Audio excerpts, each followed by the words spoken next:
It's everything LHON and more. The LHON podcast at the Genetic House. Here's your host, Brian Aston.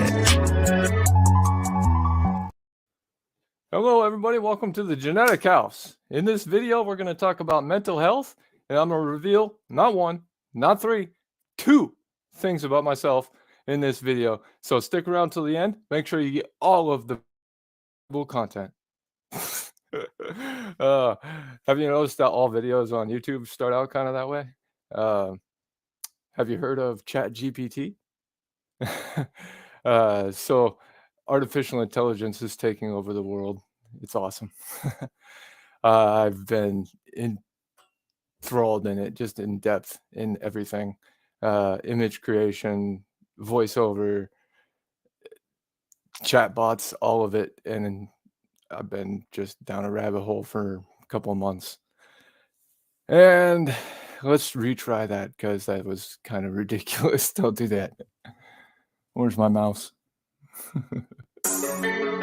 It's everything LHON and more. The LHON podcast at the Genetic House. Here's your host, Brian Aston. Hey, everybody. So, mental health. I wasn't kidding. I really do want to kind of reveal two things about myself and life a little bit before coming onto YouTube, and talk a little bit more about kind of my history and really how I see, what I can see and how much and all that. Like looking at my computer screen right now. It's a 36-inch monitor. It's actually a TV, a Vizio TV, 36-inch. And I made it. The mouse did not. So more on that too. Can you see that? Does the black and white mode take it out? My mouse has a button where your thumb rests on the mouse, and that pops up the Windows magnifier. It's different though, because the mouse is dead. Windows no longer supports the drivers, and I can't use the mouse on my new Windows 11 computer, which is amazing. But luckily, I can see well enough to get close, like about an inch from the screen, and I can read all of the text, even if it's like just a whole Word document, full page of text. I could read that. Pain in the ass, and I don't want to, but possible. 14-point font on my TV, my monitor. Is really big, so I could read that pretty well. I could just move back and forth as I read, but it's a lot on the body, and having multiple sclerosis is kind of a hindrance on that. It makes me, things make me more sore, I guess. I don't know how to explain it. And more on that. My mind is razzle-frazzled. I've been thinking about this for a couple weeks, like 3-4 weeks, and what to include and what order to say things and write a script in my head. And I've got a couple of, I first made videos with the audio using my voice in the TTS that I've been making. But I don't think it sounds very great. I'll show you later. It is my voice, and it is not a robot, and it sounds better than a lot of them. I don't think it's all that great. It's supposed to be though, in examples. On the internet, it's amazing. When I use it, it's really good. So, a lot of stuff. So let's start kind of at the beginning of my story, and kind of run through it quickly, I guess.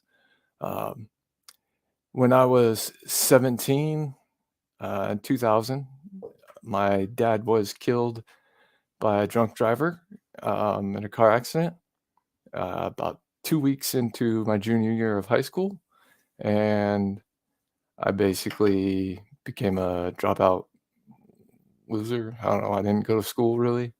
When I did, I went mostly to hang out and fuck around in the auto shop parking lot, that kinda stuff. So, I didn't really go to school much my junior year of high school, got a half a credit, which is like 25 less than you should get or something like that. Um, so I went back to school senior year, high school, and I actually enrolled in college courses at my local community college and took website design and computer programming. Was doing VB.net, programming language that we used way back in the dinosaur days. Uh, yeah, they still call it animals. The one that's used now is Python. Why Python? So uh, all of those have different weird names, but senior year of high school, graduated, and then took 9 months off or so, and went back to college for computer programming and networking. And first time in my life, I got a 4.0, and I got straight A's first semester of college.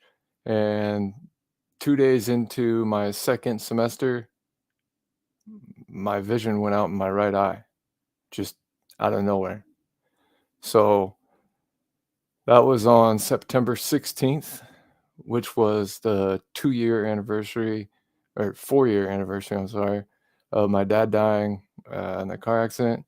And it was kind of a memorial golf tournament. My parents owned a bar in the area, and a lot of the customers and stuff would put together a memorial tournament for him every year. And hole 1, 2, 3, 4, 17, perfect vision, nothing wrong. I was normal. I drove there. And on the 18th hole, drove the ball, everything's fine. Walked to the ball, I look up, I can't see the pin. Where do I hit the ball to? I got into a fight with my stepdad. Well, at that time, he was mom's boyfriend. Uh, no, it's not. It's right there. No, it's not. It's right there. I can't see it. It's right there. So he walked me to the pin. Huh? I'm blind. I went to Sears optometrist, and he severely dilated my eyes and sent me to Swedish in downtown Seattle, where I saw a neuro-ophthalmologist and got MRI and did the whole battery of stuff. And the end result of that appointment was it looks like you have optic neuritis. You probably will lose vision, and then it'll kind of mostly come back, if not all the way. Maybe a couple months, find out what happens. Okay. A couple months went by, and my left eye went out. Wait a minute, I thought you said my right eye was gonna come back. So, went back to the doctor, and he said, "This is an optic neuritis. You should check this. We gotta do a DNA test." So, I had blood drawn and all that stuff, and came back with Leber's hereditary optic neuropathy, 11778. And, basically put me inpatient into the hospital and put me on steroids. I didn't really understand that, and he said that it will help speed the process up. This is like 20-year-old information I'm going on, guys, so don't think this is today or what's gonna happen tomorrow or something like that, right?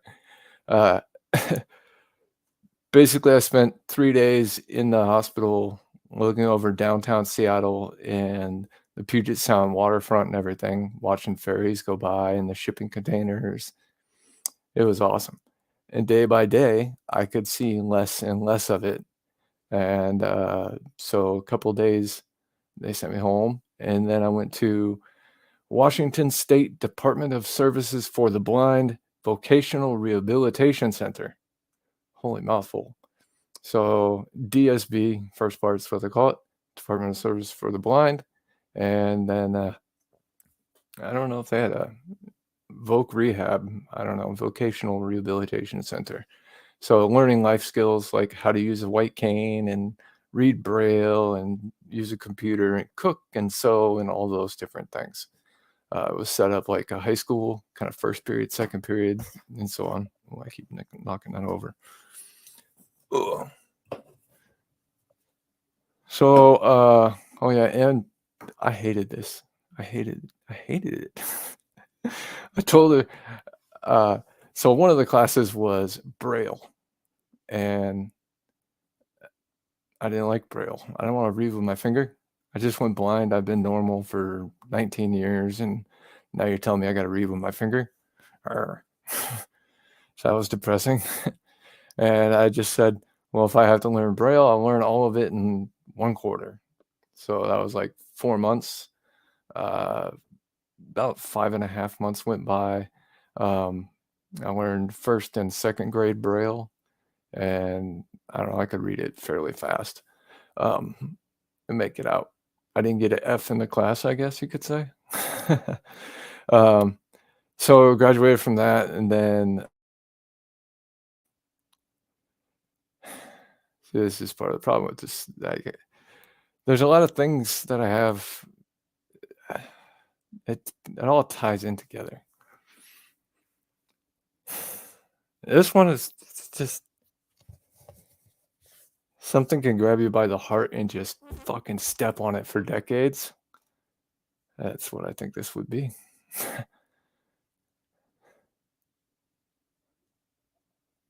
So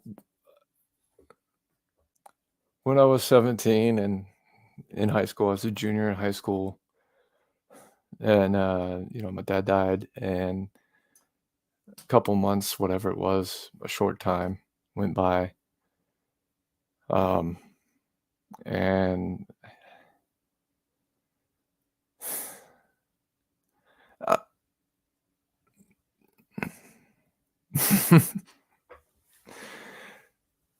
I, my intention would not be to like badmouth or say anything negative. I don't know. So I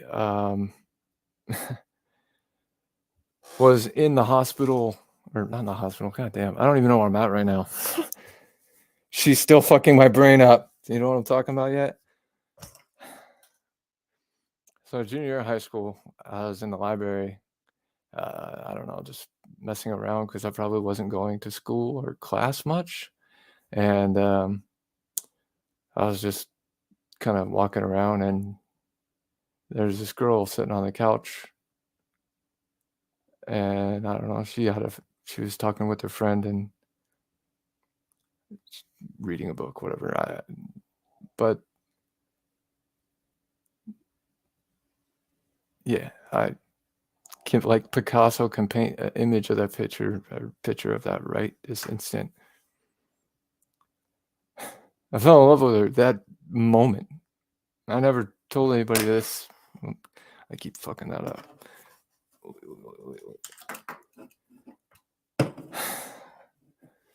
I don't know. So I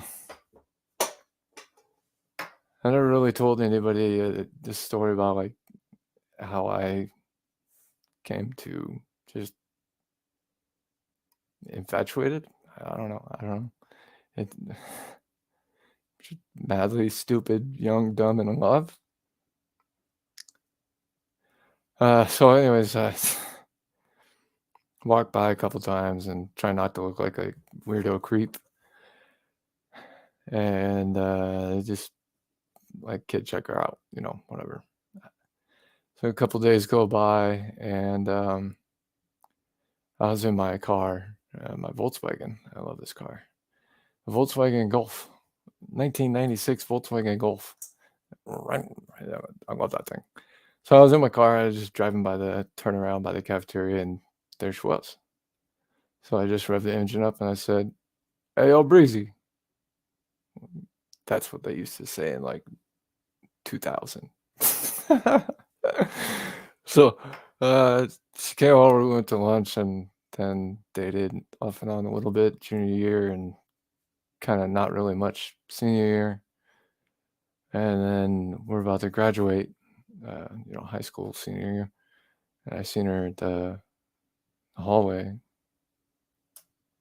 and I just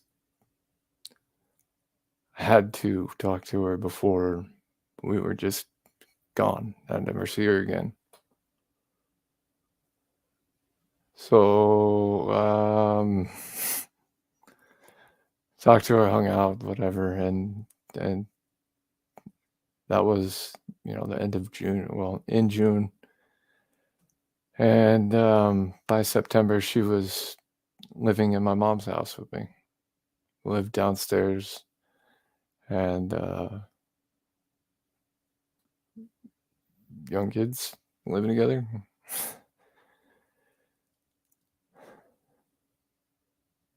So I was still going to college, and I was actually working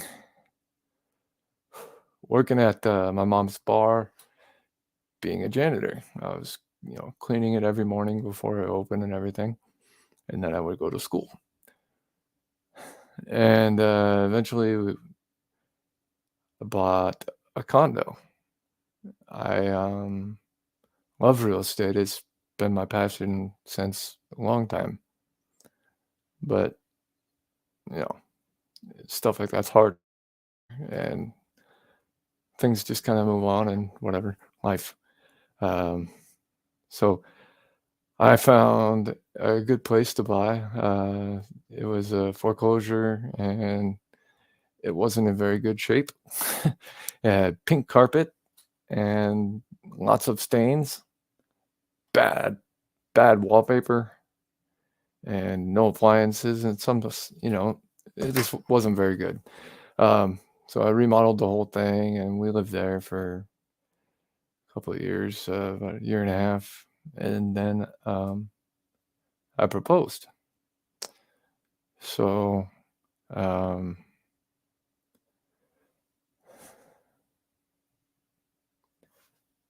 I think this is hard too. My doggy Rocco, my little Boston Terrier, I had to put down about 2 years ago. And yeah, so I got Rocco when I was 23. She, it was my birthday present kind of thing. And I don't know what the hell I'm talking about.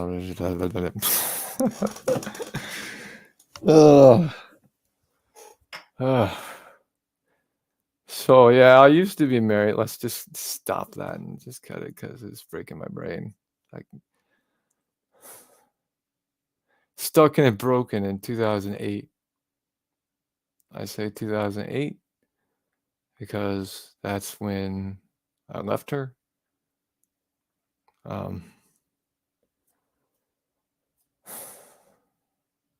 No bad, no good. So for different reasons, things weren't good. And for different reasons, I didn't feel I could ever make her happy, so to say. Because my vision and, weren't compatible, whatever it was. What I told the judge was irreconcilable differences, and that was good enough, I guess. So this is probably the meanest thing I've ever done in my life. Like, kind of sneaky.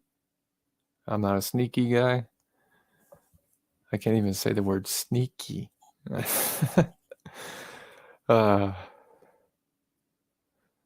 So something happened on a lake and whatever, but I decided I was leaving.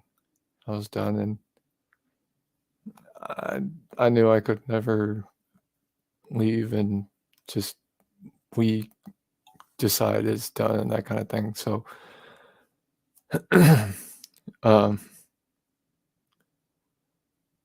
I packed up all of my stuff and the dog while she was at work and wrote up a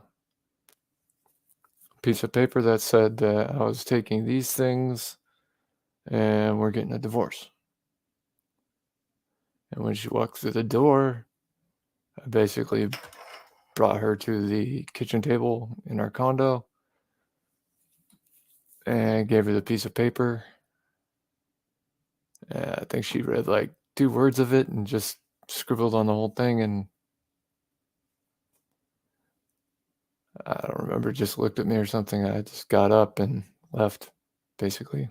I mean, when I went over to by the door, she was there and we hugged, and then I left and I walked about 4 miles in about a minute and a half. It was a very, very brisk walk in a car. I don't know if she could have caught up with me. I was just had to be out because there'd be no green brake. So about um, so we talked that night on the phone because I'm an emotional idiot, I guess. And I answered the phone when she called. Smart.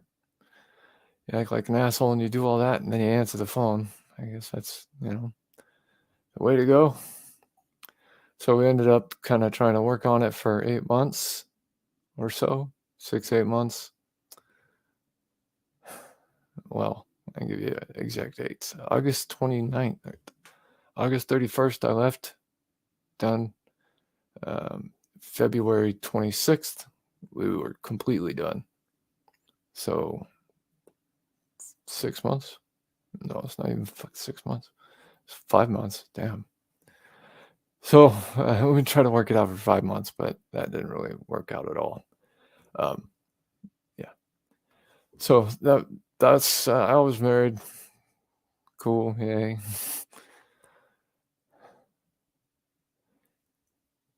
And it fucks me up every single damn day.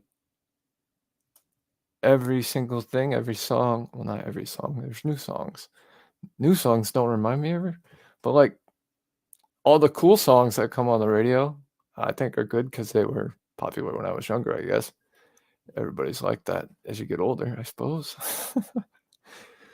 uh, They'll remind me of like that point in my life, like at that time, like Usher. That's songs by Usher come on. I just start to try and dance. My body's not really danceable. I fall over. You know what I mean? Like I used to be a really good dancer. I'm not now.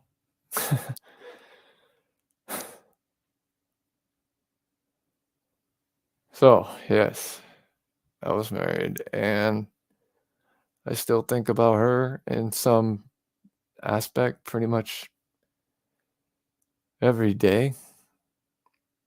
Um, and so that's one of the big things that I really haven't ever talked about on the channel before.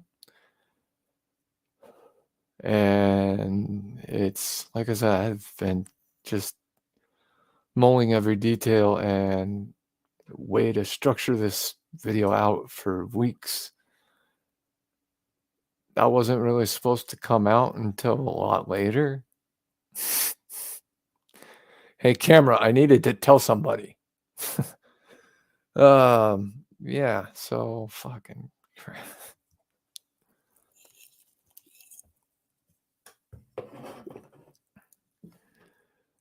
Being blind is not the only thing that just completely fucks my brain every day. Also, probably not the order of things that I was thinking. So let's see here. Let's try and find some background music. Let's see. Scroll.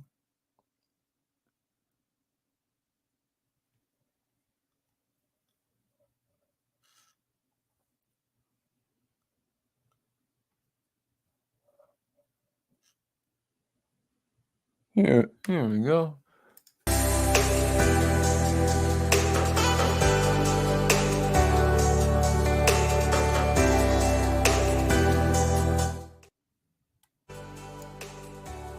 That was a little loud. Still a little bit. Oy, oy, oy.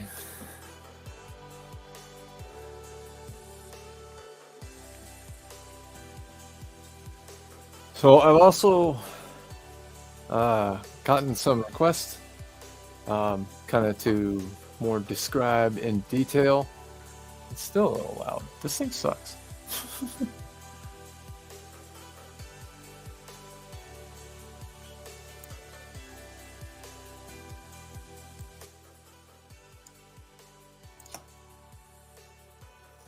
How's that?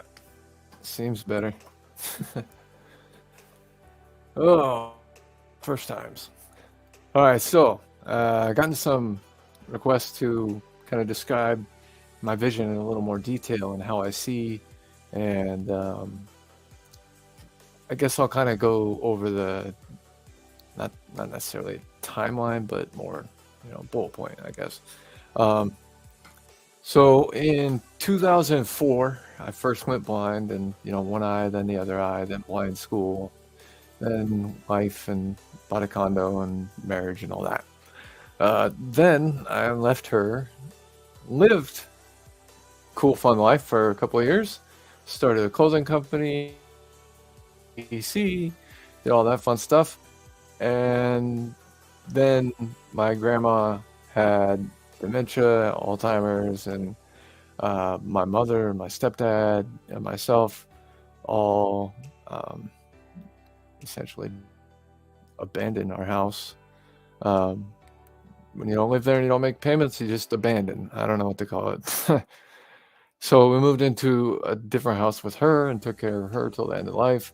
And then we moved another 30 miles further south. And then we moved another 15 miles further south. And so just over the last 10 years, people are not, next door. I can't just walk to the bar and see everybody I know anytime I want. Friends will come out every once in a while. One of my buddies, Artem, still comes out all the time. A couple times a month, I guess. All the time.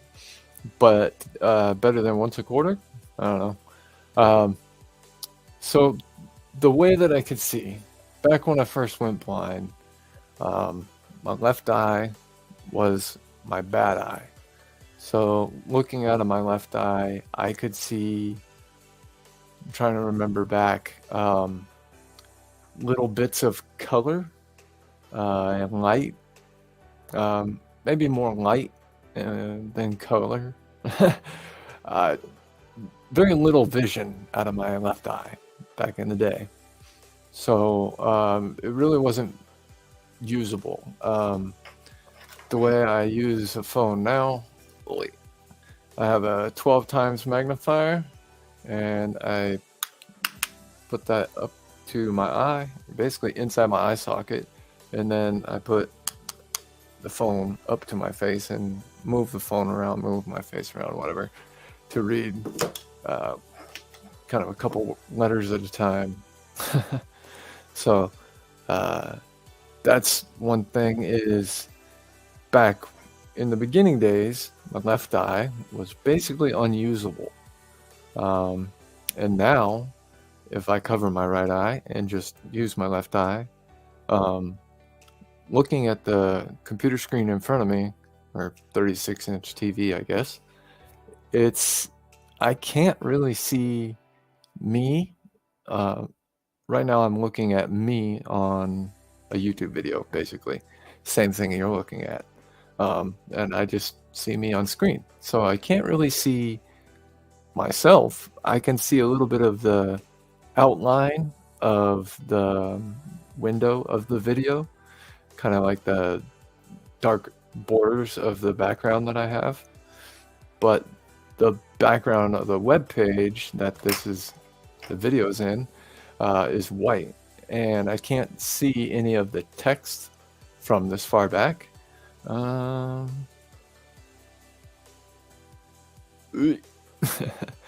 So I would say about 3.5 feet. 3.5 feet from the monitor,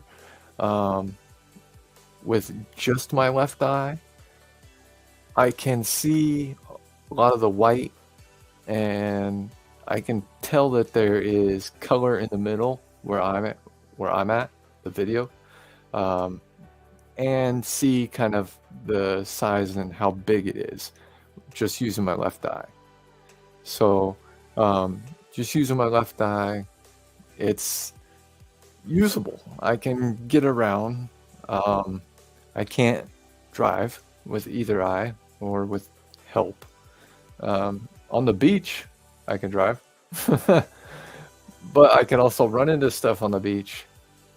Yeah, that sucks. So my left eye is, in the beginning days, pretty much not usable. After taking all the adebenone and all of the vitamins that I had chosen,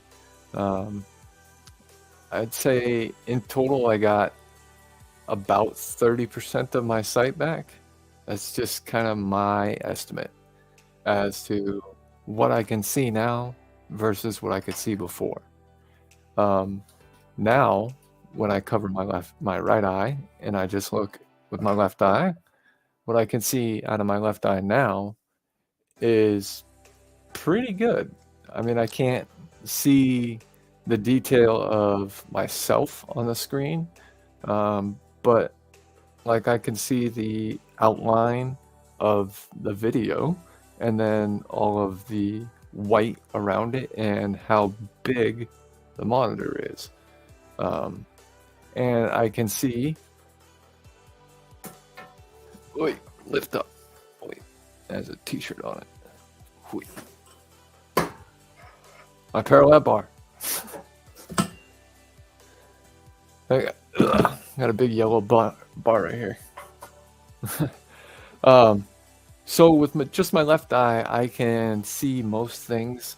Not perfectly. Well, some things in some aspects. I think you might be able to get what I mean by that. Like, right now I have the drapes open for my window and I have natural lighting. So it's just different. Everything's different. With the natural lighting, I can't see the desktop, and nope, my magnifier. So I can't see the magnifier, which is white, on the wood colored desktop, but I can clearly see my cell phone, which is black. So contrast and lighting, shadows, all of those things matter for everything. Every minuscule movement of your eye, there's different lighting and shadowing and all that different stuff, and all that plays a part in how much I can see of a certain thing. So that is part of it, is the lighting and the shadowing, is something kind of in a corner, like this, for instance. Downstairs in the kitchen, we have a wooden shelf thing, and coffee cups and napkins underneath of it. And I didn't know. I guess there is also like a box. There's a box full of stuff in there. I didn't know. It's the same color as the shelving. So the wood color and the box color were similar, and I didn't have lights on, and different things like that. So all of those things matter for each thing. Like just knowing that it's there, there's, I don't know, I think about it like back in high school, learned about Pocahontas and the Indians and Native Americans and how they couldn't see the boats coming to shore at first, and then they had taught each other that they're out there, and brought it into other people's reality, I guess. That's sort of how I feel being blind is. With my vision, at least, is if you just say that's right there, not a problem. I might not go right to it and grab it, but just stop looking at me. And I come in and I swoop around, and by the peripheral vision in my movement of either if I'm just moving my eyes or if I'm moving my whole body around, I can see it. I could just grab it because it's right there. So different things like that are always at play, especially with my left eye. I can't really see that much with my left eye, but it's just miles better than it used to be when I first went blind versus after I took all the pills and the Debenone vitamins and everything. My right eye has been pretty good.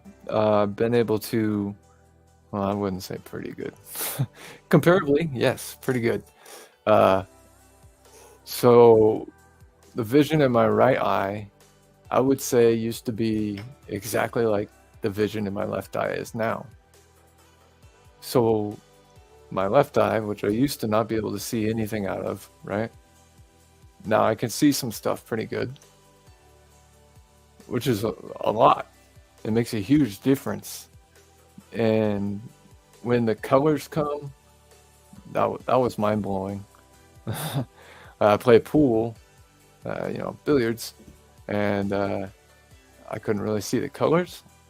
But once I started doing all that and taking a Debenone and doing the pills and changing a bit of things about life, smoking and eating habits and stuff, colors kind of came to life, and it was crazy.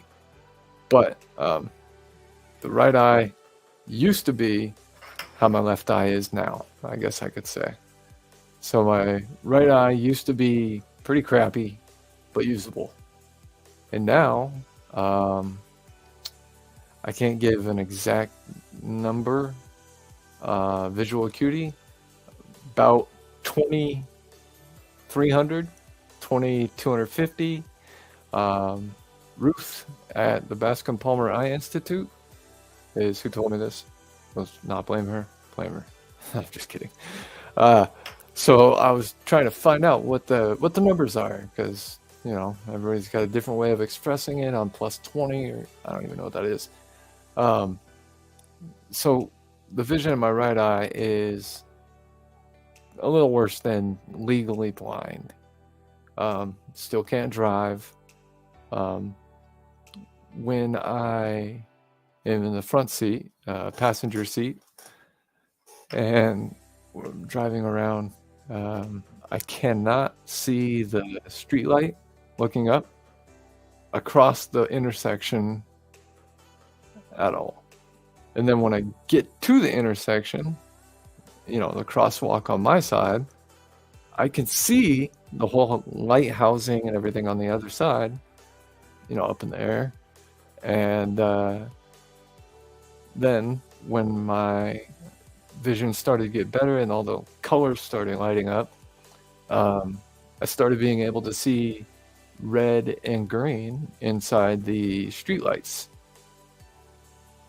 Exciting, only to get depressed. Because I could only see like just a flash. Just a flash of green or just a flash of red right as I drove underneath of them. Super not helpful.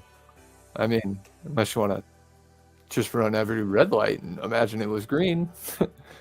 The point was to get vision back to drive again, right? So, I still can't drive. When I'm at night, driving passenger, front seat, same scenario, looking up at the street lights. On my side, before you go through the intersection. So on my side, I can definitely see the whole light housing and everything not perfectly, but that is there. 200 feet maybe, 300 feet before I get to the intersection. Once I'm to the intersection, if it's dark, the colors kind of light up, and kind of through the power of deduction, I guess. Is that one real low or is that one real high? Red and green. I don't know about you guys. I mean, it's in the textbooks. LHON has a red-green color blindness. That's what I learned about my disease when I first went to a therapist or counselor or psychiatrist. I don't know what the title of everybody's called or what their position is or whatever.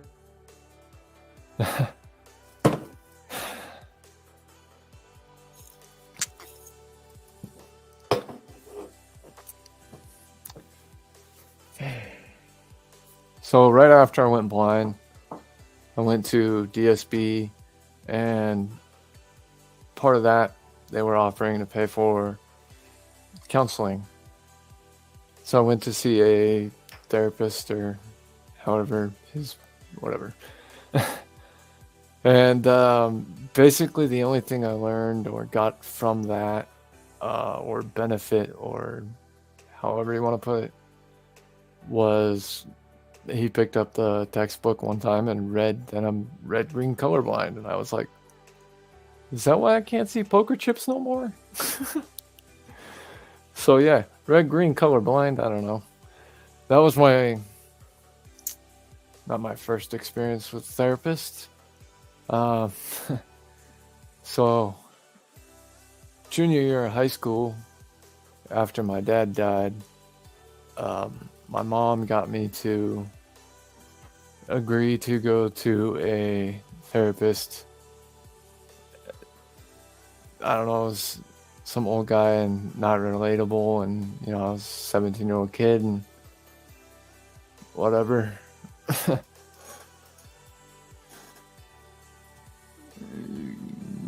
Cut. I thought that was a lot longer. It just repeats. So basically the first appointment with that therapist was boring. It sucked. It kind of felt like he was just telling me what to do. I don't know about therapy, how it goes, but that was a long time ago. And bad first experience. I don't know, whatever. So the first one was some random guy after my dad died, and the second one was also some random guy after I went blind. I actually learned something from him, which was cool. I'm red-green colorblind. Cool.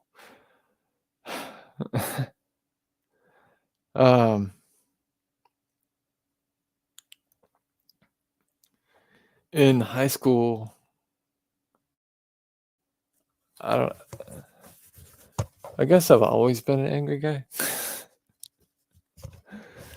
I talked to a counselor in high school. That was retarded. That didn't work out. And yeah, so counselors, yay. Takes time to find one that works. So my right eye, it's about 2300, and I can see most stuff. Like I said, I can't see my magnifier sitting on the table with my left eye. With both eyes, or just my right eye, either way, I guess, I could definitely see the magnifier, no problem. And the white pad of paper and the phone and everything else that's around. Back before I took everything, my vision, I'd knock stuff over all the time. It was horrible. Every time I go out to eat with family, they would say, no glass of water for me. I'll just spill it. And yeah, so I don't know. That just every time you're out. Let me talk about this for a second. So every time you're out, right? Just I'm blind. You know I'm blind. I've been blind a long time. You deal with me the same way every day. But the minute there's someone else involved, like you have to tell them all about how blind I am. What? It just on the repetitive side, it gets to be too much, man. You're like, I know I'm fucking blind. Who gives a shit if I handed you my debit card and you used it because you saw the person look at me? You have to tell, oh, I'm blind. Or, another situation the other night happened. I was out to eat, family, and stepdad was just holding the door open to inside or outside. God, holding the door outside open so we could leave. And mom went outside and I just followed, no big deal. The windows were tinted, so I couldn't see on the outside of the building from the inside, and just as well followed. And there were people walking in, and I had to, with the most nimble, like athletic moves, up on tiptoes with one air, like it was magical. And I had to like ballet around these people because they just saw my mom come out and they thought people were done coming out. I'm not sure. Or they were watching it the whole time, and it's life. It doesn't really matter. But the thing is I didn't run into anybody. Everybody's fine. Nothing happened. I just kept walking to the car. And stepdad held the door open for him. And when he gets back, he's like, oh, sorry, it took a minute. I was just telling him that happened because you were blind. Yeah, but what does it matter? I'm not going to see them again. And from my point of view, they need to be more cautious of other people, whether they think they're blind or not. They're walking through the world like juggernauts. Whatever's in my way is getting pushed out of my way. They didn't stop or move or dance like ballerinas. I did. Just irritating stuff like that.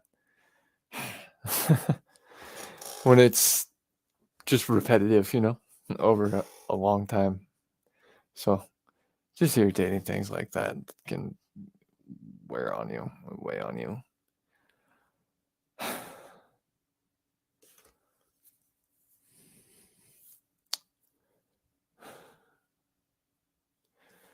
So let me,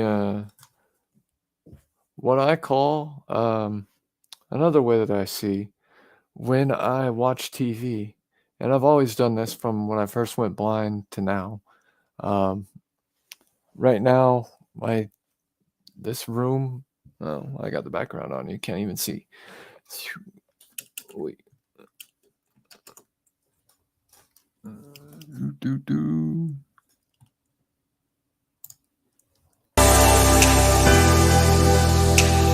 Yeah, the background in my bedroom, and I don't know what's going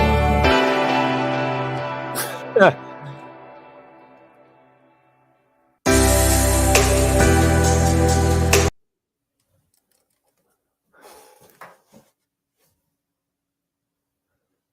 What was my point? Talking about my bedroom and my background. I don't know.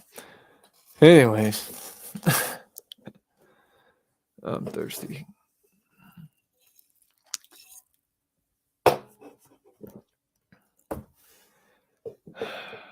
Don't leave me yet.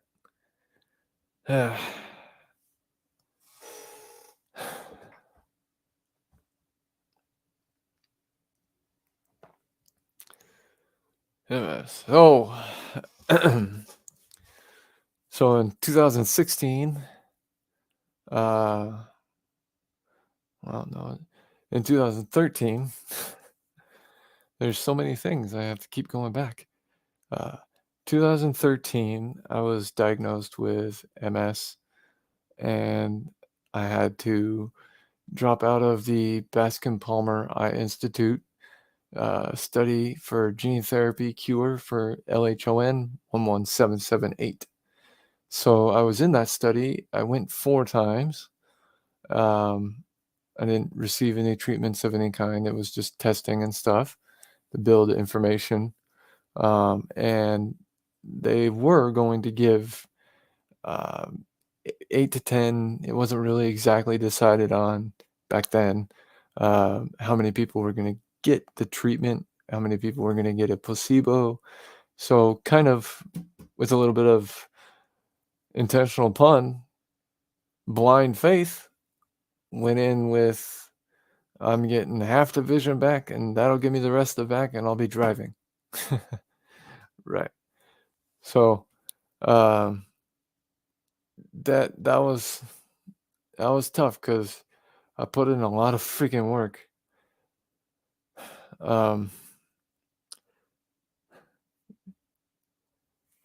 So much jumping.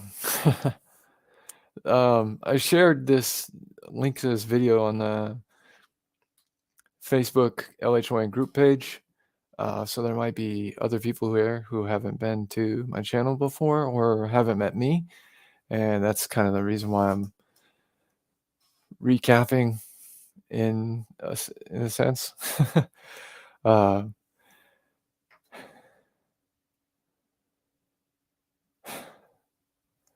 So with the MS,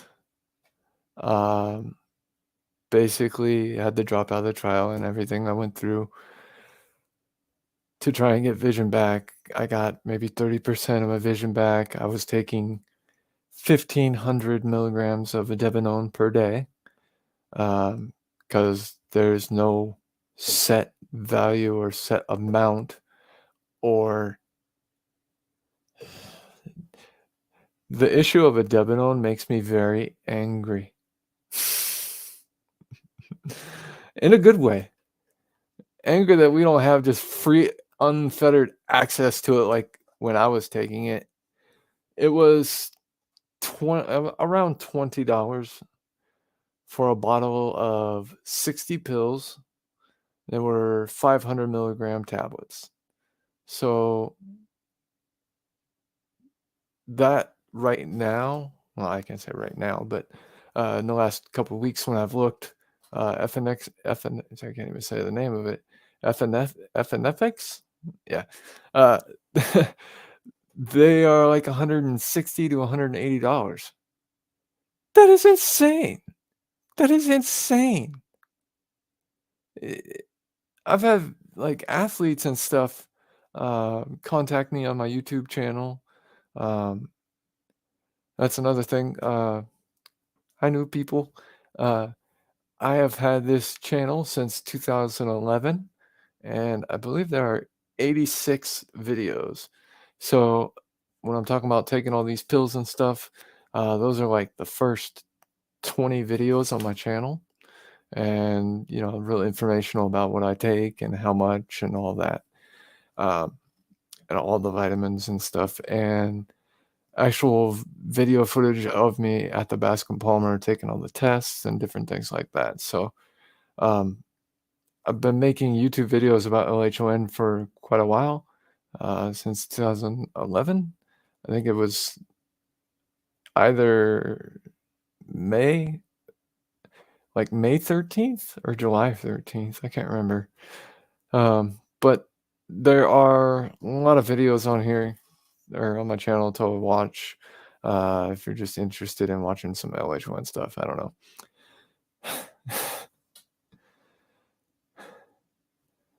So I've been for like almost 20 years, about 19 years since I went blind, been trying to figure out some way to make money because, everybody needs money. It's what we do to buy food and pay for a house. And you want to get around? you need money. You know what I mean? So, uh, always I've wanted to make money. I'm very entrepreneurial and driven and those sorts of things. Um, I just want to find something that I can do. The majority of work that I've done over the last 19 years has been cold calling, where I cold call local small business and try to set appointment for a health insurance uh, agent.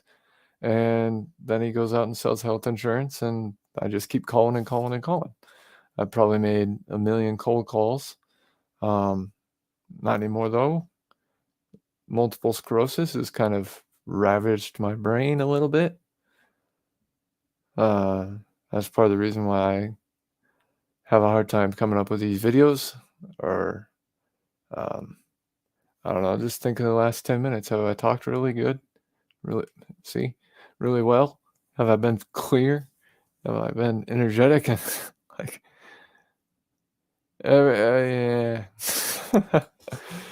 So it's just different stages of life. In my 20s, real energetic and could cold call, and my brain worked like marginal, like magic. See, you can't do that on a cold call. Well, I mean, you can, but you have to make like 7 times as many cold calls. And you get as bitty, see, as good as you can, as fast as you can. That way you don't hate your life, because cold calling is amazing. um, See, I'm all over the place. Ugh.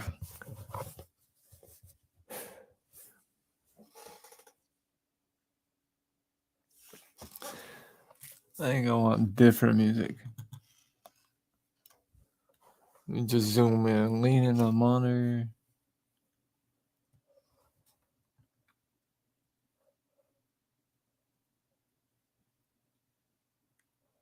Your vision can be a devil. Some tips on dealing.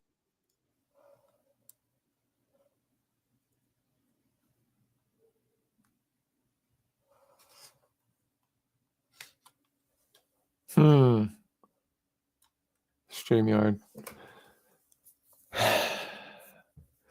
So just working to continue life. Just still living with my mom and my stepdad. And like I was saying, we continually over the years moved south, and we've been renters for the last couple of years, which in my lifetime is kind of the first sort of a thing. I was a little kid. I didn't have to worry about renting or, landlords or nothing like that.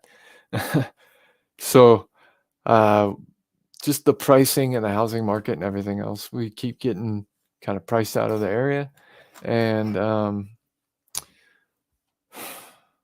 just over the last 8-10 years, the eye pain that I've had from dry eye, it's not from LHON. So don't think that the eye pain that I've talked about in other videos is caused by LHON. I believe, I mean, this is just my thought. When I hold my magnifier and my phone to my eye and read, or, just scroll through Facebook or whatever it is, I hold my left eye open and it just hangs out there. And I think that dries out our. So my left eye is the one that always hurts, probably 90% of the time. And I think I just dried out my eyes really badly using the magnifier and holding my eyes open. So just, word of caution to always blink or use eye drops. Keep your eyes moist. But everything has been going.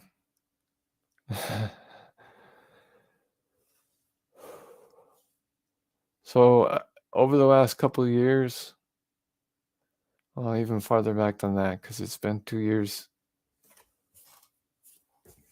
today and 8 hours ago, something like that.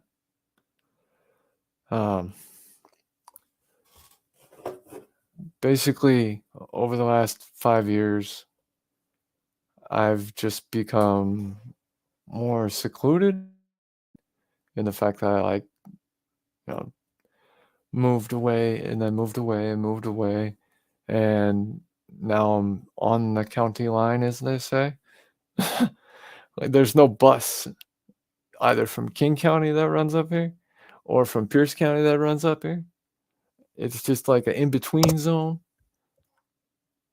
So it's a good like 10 miles, which wouldn't be a problem at all before. I used to walk forever. Oh my God. Uh, I get, because of the MS, my strength in my legs wears out pretty quickly. After a quarter mile, I start to get pretty weak. Like even right now, just having my legs under the desk and I'm pushed back a little bit so I can lean back in the chair. Having that action of pushing my legs back, they're kind of shaking under the desk. So that's not cool.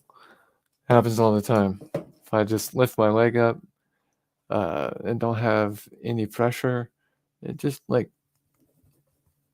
violently shakes. It's weird. I don't know. So MS, I can't really walk all that far. I can walk around just fine, but 10 miles, get on the bus? I don't think so. Because it's a 2-3 hour bus ride, like to go to where I'm from to see friends and stuff like that, right?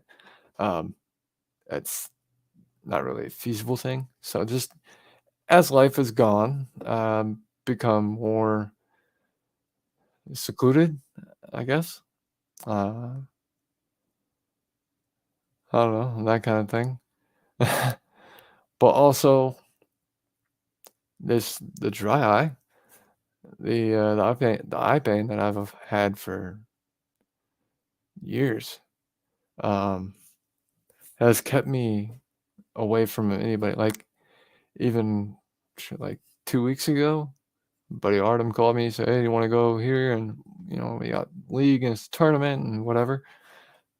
No, my eyes hurt. I've missed so much freaking life because my eyes hurt.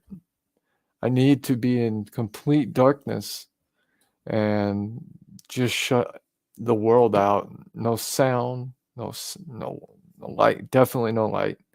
In my last room, I had black canvas over the window, and then I had black vinyl over that, basically screwed to the wall. There was no light, and I would spend 75% of my time just wrapped up in my bed with a sleeping mask on, under the covers, and that stuff on the windows. And I feel like it's just gone. There's just so much life gone. Maybe just because I didn't use eye drops. That fucking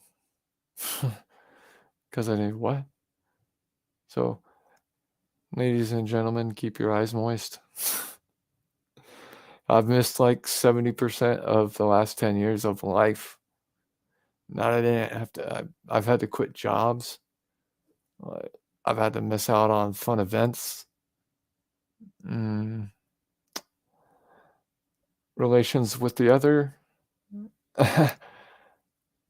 So the eye pain has really, really fucking ruined my life in a lot of ways, along with, stuff. Hey, you're blind. That's not enough. You're having MS. Oh, the love of your life, who you're still absolutely I don't want to use the right word because it's definitely of something of the past. You know what I mean? I don't even know where the fuck she's at. I heard she got married and a kid or something, and that's good. That's one of the 100 billion reasons why I left. Because I had many reasons why, but her happiness was definitely one of them. So that was good. That's all I know, though. But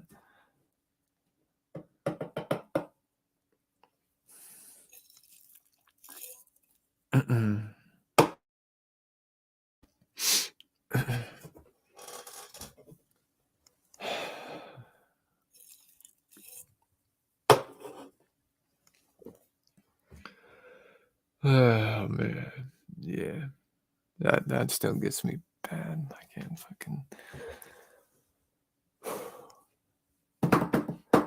So, in my recent videos, I've been talking about my TTS that I've created, and I kind of want to play a little bit of that, and it's about the change of life in someone who loses their vision due to a rare disease. And I said I've been just deep in AI.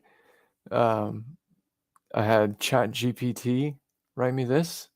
You have to be careful with that, though, also. I had ChatGPT write me 60 different and unique YouTube short scripts for multiple sclerosis. I mean, that was the prompt.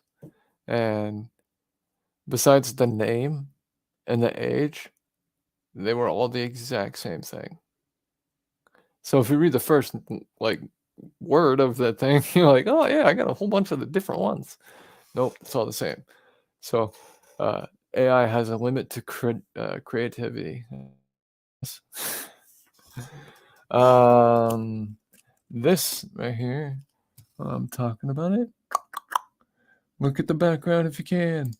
Boom. That is what I'm working on now. AI art.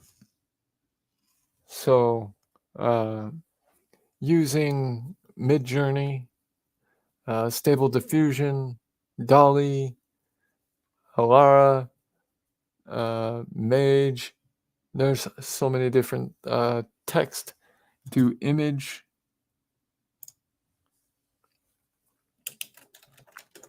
Oh, yeah. Different text to image stuff. So let's see here. Where'd it go? All right. So the title of this one's called Change of Life, and it's with the TTS that I've been talking about, but I'm so not happy with this. It doesn't have the studio sound on it, which makes it sound better than I'm talking to you right now. It's amazing. But it definitely sounds better than all the other TTS on YouTube for sure. So let's listen to that for a minute and see here. Some ways and tools to use to deal with going blind.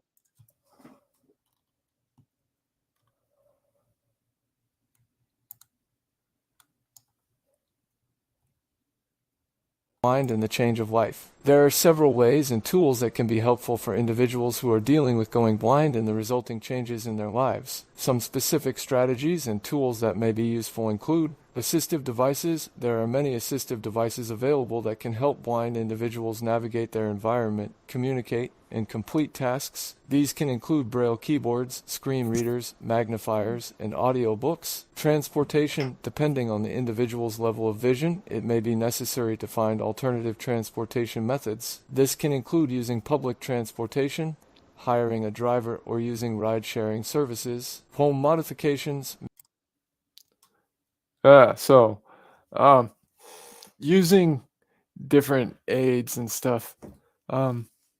Like I started out a video, so the mouse didn't make it, but I did. The mouse is dead.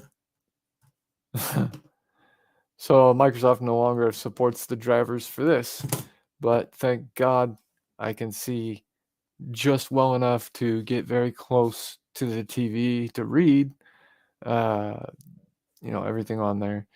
It's, it takes a lot out of me. It's kind of a pain in the ass sometimes moving back and forth and up and down. Um, so that's kind of a pain. But another thing is like the ride sharing and stuff like that for the disabled. Um, Here in Seattle or Washington, we have Access, which is like a short bus that will come to your house, pick you up, take you wherever for the elderly or disabled. And I went, I took a bus one morning all the way downtown, and I got denied because they said I was capable. Capable of what? Driving myself? So yeah, the Access that didn't work for me. And man, I'll give you the name of the mouse and tell you what to do so you can use it rather than have it die. Um, it's called the Microsoft Comfort Mouse 3000. 3000. So it has a little black rubber button on the side where your thumb rests, and it pops up the Windows magnifier, uh, which works as cool. But the difference is the magnifier software on the screen and inside the computer are tied to the inside of the mouse. So the mouse is controlling that stuff. Using Windows magnifier, the computer is talking to the mouse, then back to the computer, then to the TV or monitor. So it doesn't move exactly like this one does. I think it's better. And basically, the button on the side, after probably in 10 minutes, you get completely used to it. And depending on how much you can see, like I can just go right up to the top. I can't see exactly where in the top left of the screen I want to, double click to close the window. Um, but if I get up about 10 inches, a foot, so, about a foot away, I can. But using the magnifier mouse before, I can see the mouse pointer because it's not the small one. I've made it a little bit bigger. And the outline of the mouse has a little bit black outline. So I can see where the mouse is, but having that button on the mouse, it's really helpful to just sling it up there and click the button and pop, then a click. And then as you're taking the mouse away, you unclick. So it really sucks that is dead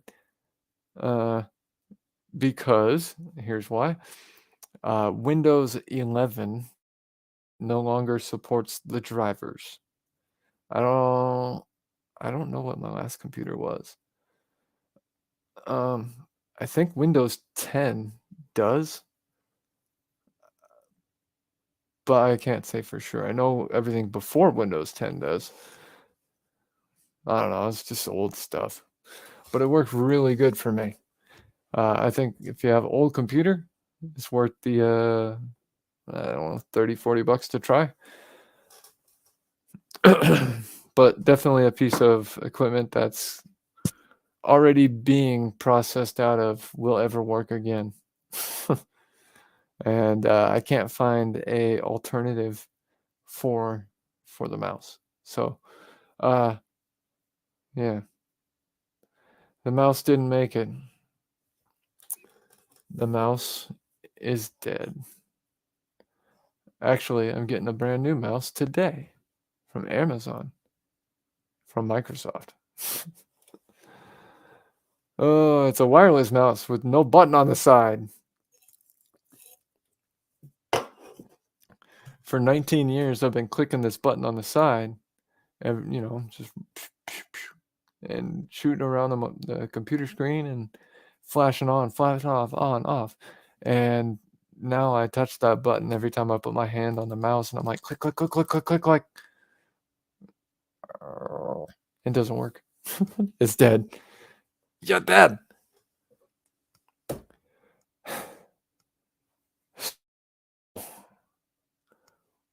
With all that being said, none of it was depressing at all.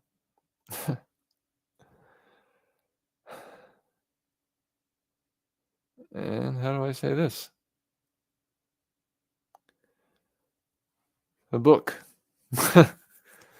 So in recent videos, I've been talking about a book. I wrote a book. It's not a book. It's a book. It's not a book. It's a book. It's a book. Retarded. Shut up. I did not write a book. It was never a book. It was pretty heavy though. So I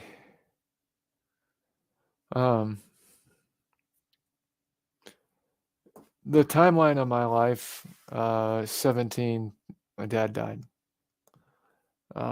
At 20, I went blind. At 24, I lost the love of my life. I left. I didn't lose, but I did. And also, something very important to me, I lost my house. I filed for bankruptcy and foreclosure and divorce all in the same month. And then everything you know about me. It just has been a lot. And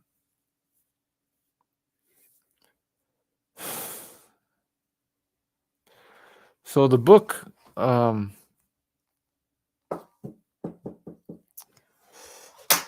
was a attempt at writing a suicide note.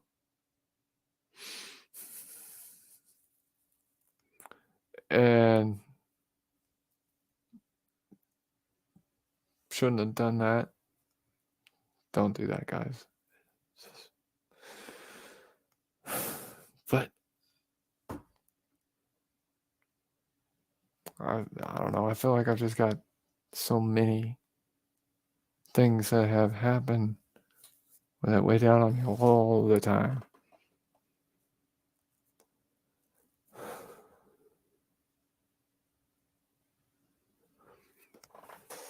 So 2 years ago,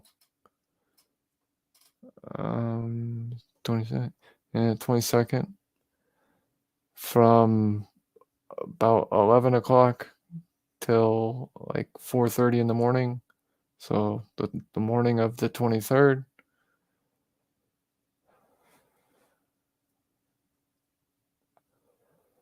I don't really want to say.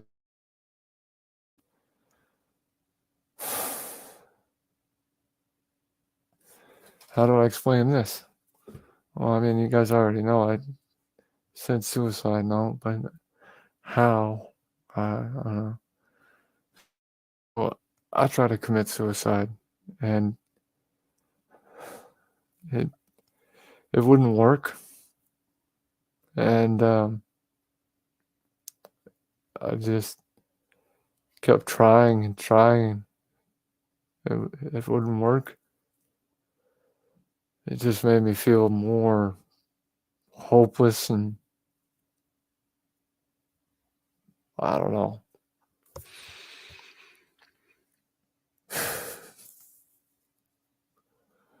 So I was using a razor blade,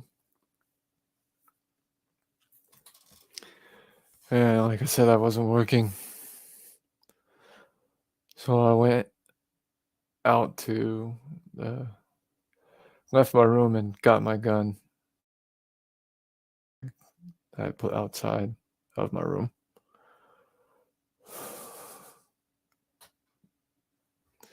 I went back and sat on the edge of my bed and held my gun, and I just it was too much,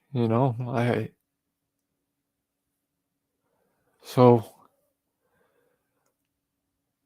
in that moment, I was thinking like,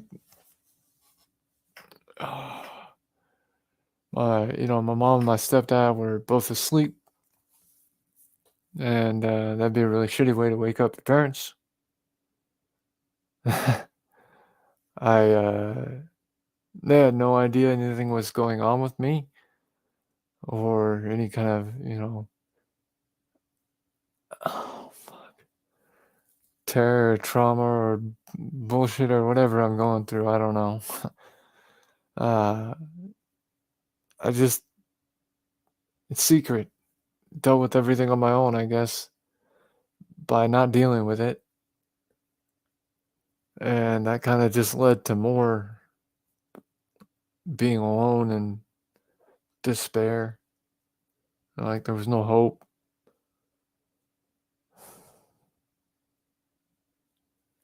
And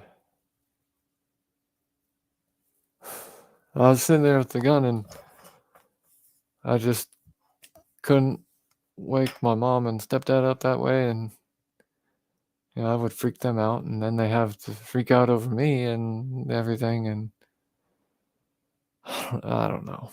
And so the burden, the everything bad, the everything.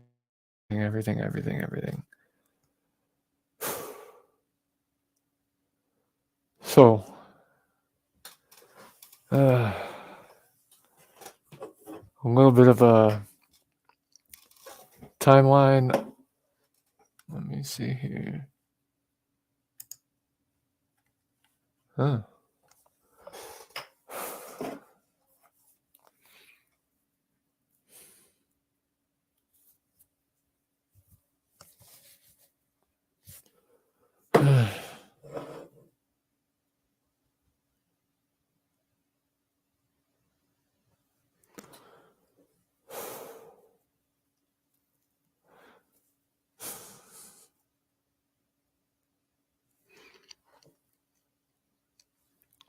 So in September of 2021, it just got to be too much. Like, just the feeling of everything's bad, everything is shit, everything is fucked. I can't do this, I can't do that.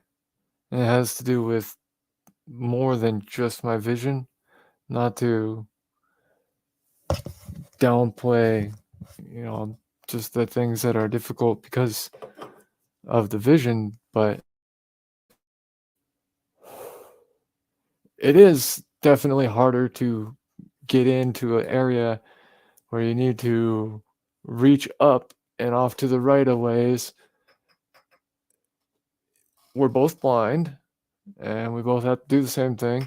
But unfortunately, my legs shake like a freaking crackhead at midnight on Halloween.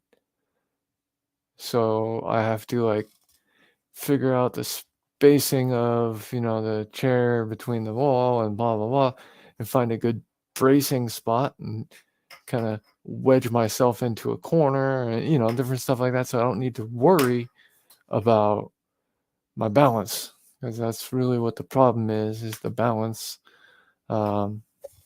I think that's mostly what's going on with that, is the balance and that whole thing. So I need to drink a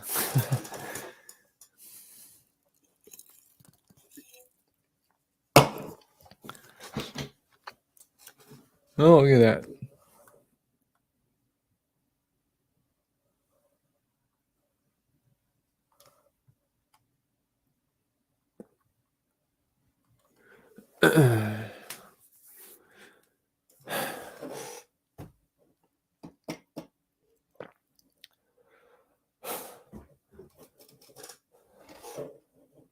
So 2 years ago, last night, I guess, I tried to kill myself. I used a razor blade, didn't work. And I did try that for about 5 hours. So there was damage to somewhere. I don't know. Don't cut yourself. It's fucking stupid. But the cool part, there's no cool part. Cool part for me, that's not cool. So because of the MS, this part is really, really, really, really not cool. More depressing and personal than telling you I just tried to kill myself, I guess. In 2016, I had MS since 2013, so a couple of years had gone by, and I had a flare up, and I lost all the feeling in my leg. So, and I still don't know if it's both legs. If I cut myself in my left leg, can't feel it. If I cut myself on my left arm, can't feel it. If I cut myself on my right arm, I can feel it. So, blessed in one sense that was incredibly fucking stupid. Just because you can't feel it don't mean you could just hack at your body. Don't do that. It's dumb. Yeah, I was tired of hearing that. I wanted to kind of take control over the situation, and I wanted to make the next choice. It has been time after time after time since fucking high school, and thing after thing, and I just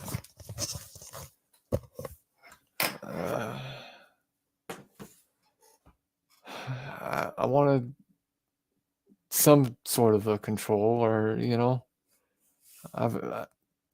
at this point I was 36. My life is such a jumble. I don't even remember. At 36, I don't. Yeah, so I was 36 when I tried to commit suicide. Now I'm 39 and a half, so everything is cool, guys. um,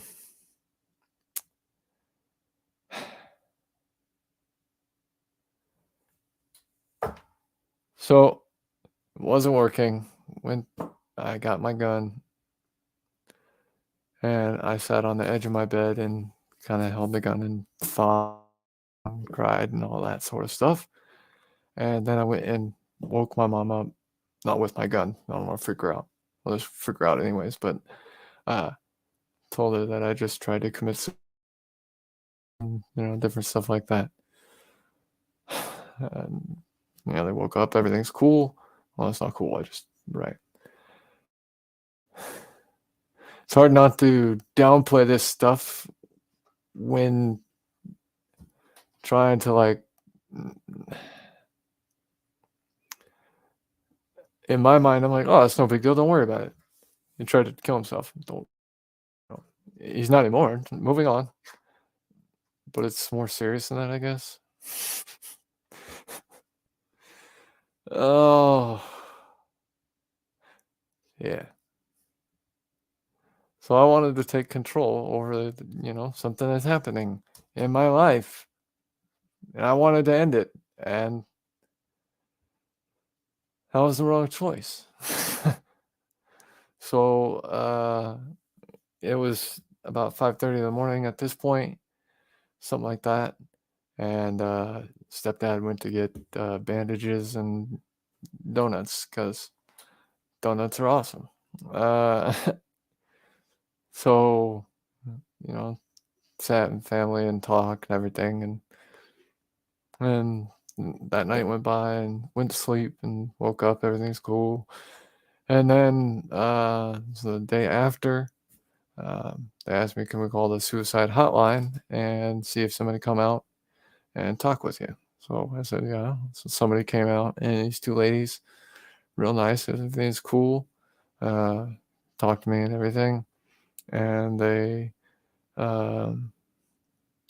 suggested and I was a willing partner, and I played along in it. Blah blah blah. Nobody's at fault. It's my fault. It's confusing. So, I got kidnapped and trapped in a mental institution for like too many hours. I don't even know how I was awake for all of them, shaking. Let me out. Let me out. Let me out. I shouldn't be here. Let me out. Let me out.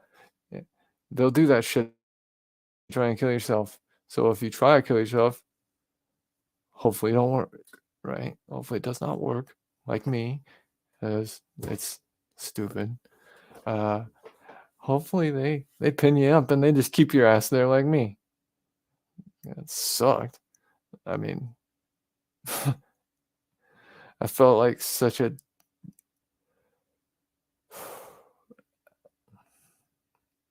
I didn't belong there. I don't know. I mean, that night, the night I tried to kill myself, I, gave my gun and the razor blades, and I had a lot of razor blades because of other projects I do and stuff. I had, 500 razor blades, just a package from the garage kind of thing. So they were all brand new, but dumb. But the dumbness didn't really connect in my mind. I think because, like I was saying, I couldn't feel pain. I can't feel pain. Like when I broke, I fell off the moving truck last June, May, I think, the end of May. I broke 4 ribs because I fell off of the moving truck and just on the cement. And no pain. I felt nothing. I mean, my body was completely busted into pieces on the inside, but yeah, I can't feel pain like that. I mean, small stuff, like if I hit my ankle on this parallel bar, it's just something small. I just whack my bone on something that hurts really, really bad. Like fall over, hold yourself, cry kind of bad. And I just whack my elbow or my ankle or anything really. It hurts like I got hit with a baseball bat. It's really weird. So, multiple sclerosis is fucking with me right now. Gave me the gift of not feeling anything in my leg. Like between my knees and my hips, I can't feel nothing in my fucking legs. It's some bullshit.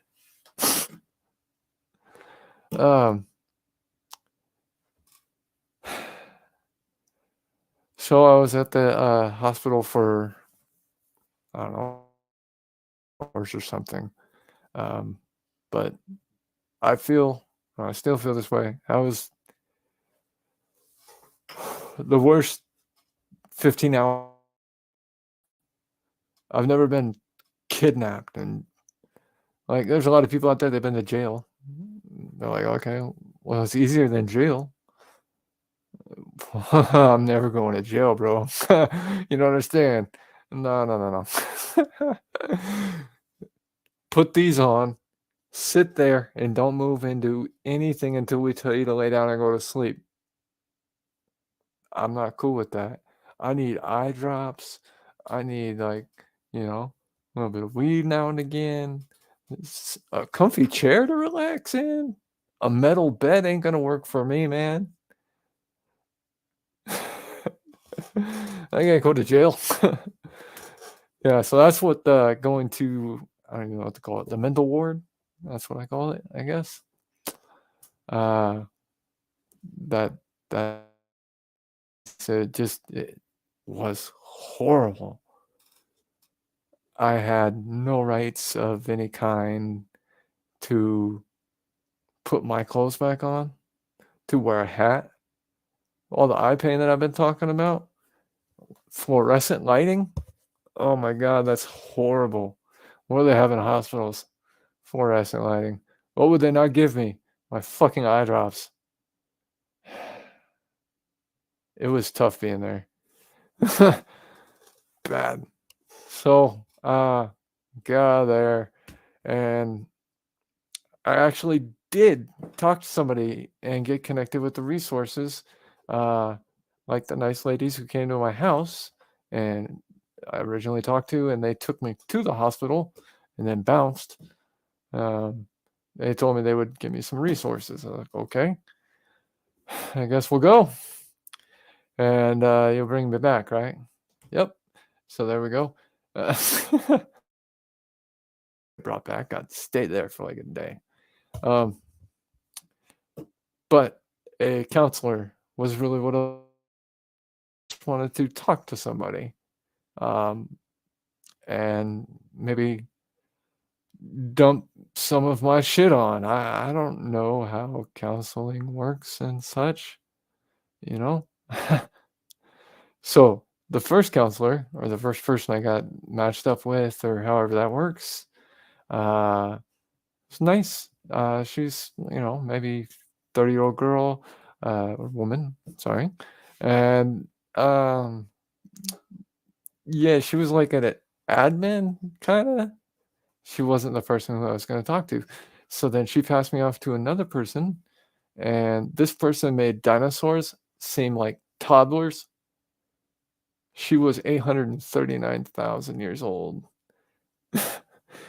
Like, simple. Who's got the name Betty named in the last 30 years? Anybody named Betty? Anybody listening ever named their kid Betty? It's not an insult on the name Betty. I'm just saying it's from a different era, a different time in American history sort of thing. Like, I didn't know any girls in my school named Betty. Ah, yeah. So that did not work out. And so the third person, so I'm 7 months into this process now. So I tried to commit suicide. That's actually even easier to say after having said it a couple times here. It's weird. Yeah.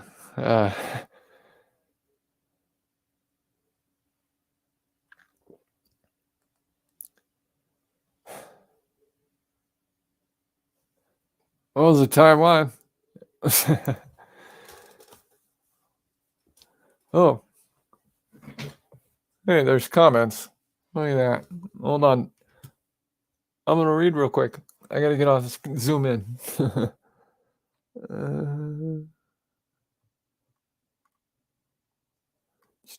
Hello. Hey, anytime. Hello. Ugh. Wow. Yeah, see, this is precisely the moment I wish the button, the button on my mouse still worked to pop up the magnifier, because sitting back here, I could just zoom in. See, that's the homie anytime. Can't do that. Yeah, let me see if I can do that with the Windows magnifier version. And mouse, keyboard. Oh. You can't zoom. Yeah. Windows magnifier is not good enough. All right, anyways. So trying to use the Windows magnifier in place of the mouse's magnifier. No bueno. It should work. They're both freaking Microsoft. So, back to the timeline. Counselors. Just talking to the counselors. So I talked to Betty, and there really was no difference between her and my mother, which was perfect.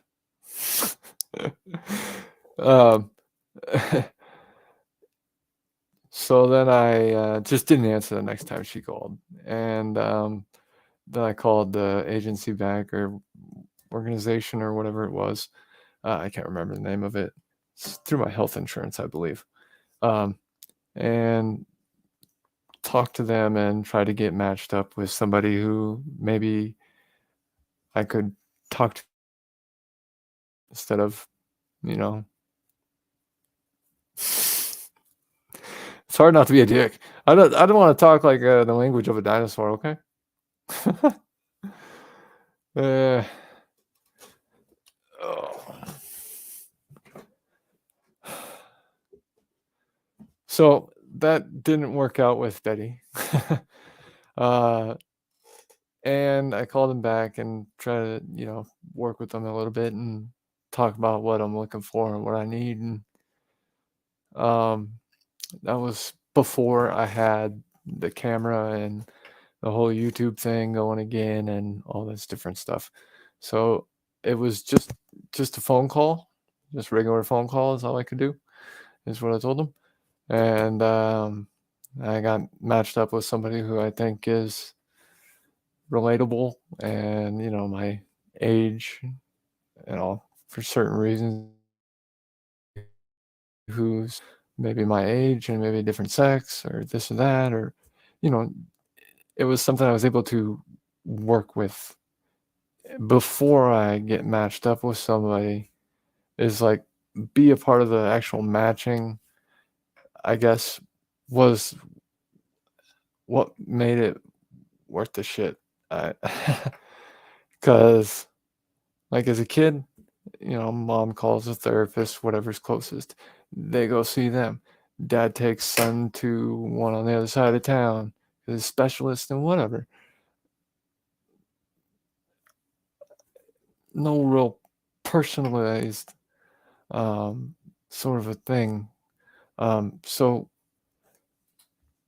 end of January 2 years ago, I did try to commit suicide. Didn't do it. Didn't work. Didn't do it right. Well, didn't, whatever. Just didn't. And then I went to the mental ward and then counselors. And I think about 7 months went by. So it wasn't quick and it wasn't easy. And I'm going through kind of the same situation with something else right now. Finding someone I could actually talk to, and it actually has really helped to be able to speak to somebody about things that are bothering me.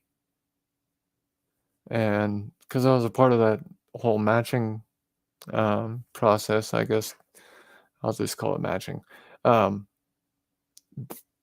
They themselves have vision issues, disabilities, whatever it is. They got experience working with a lot of people with disabilities, vision loss. So, I mean, there's lots of different options out there. And I think it's actually been pretty helpful.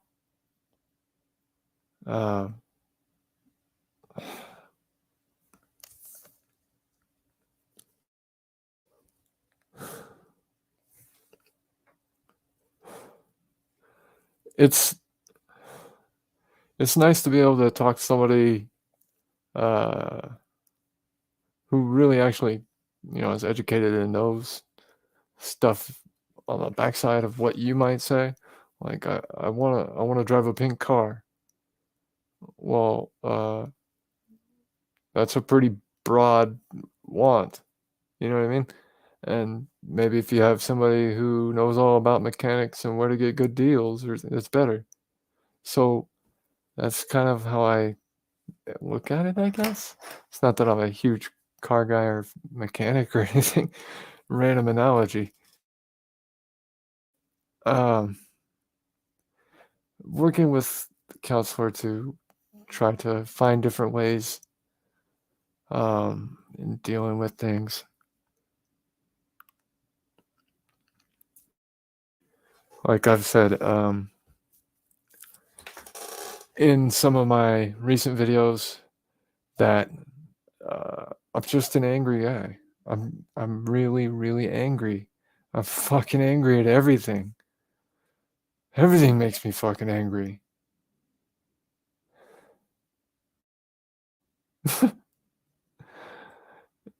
Half of the reason I've been so damn angry, why everybody else, in my house, screams at me for fuck, whacking my desk and saying fuck or stuff like that, is because I have a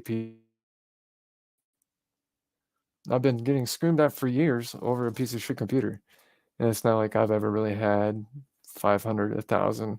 I just go buy a new computer because for this one thing I want to do, which requires a $500 computer, uh, I could just go buy it for fun. It's 3 months complete spending money. You know what I mean? So just dividing and budgeting everything up like that is prolongs the anger. And the support side, rather than just getting mad at me because I'm mad and I pound my fist, I say fuck whatever it is. I can't think of anything I've actually broken in the last long time. So loud angry guy is more of a moniker. Like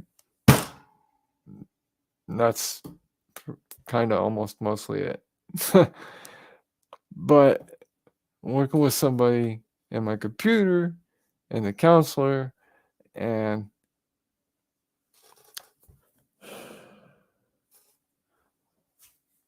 is this gonna matter in 5 minutes? That little thing, is this gonna matter in 5 minutes? And working with my counselor, when she said that, it kind of clicked a little bit to me. Because why I'm mad, in this scenario, why I'm so mad is only the computer. That is it. I'm not doing anything wrong. I know how to do it. Fuck. Come on. It's just a computer. Well, I got a new computer now. It works just fine. But the mouse is dead. It's dead. Sad. Sad mouse. So I need to have a 36-inch TV as a computer monitor forever.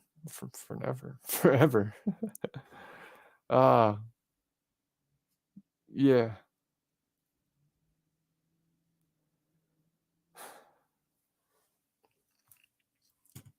So let me see here. X.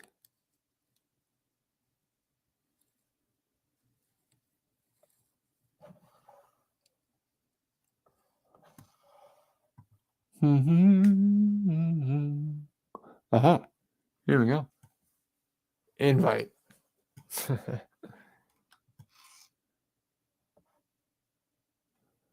Well, I thought they made this easy. They do not.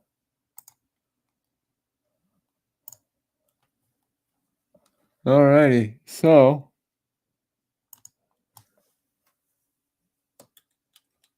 gonna try something here.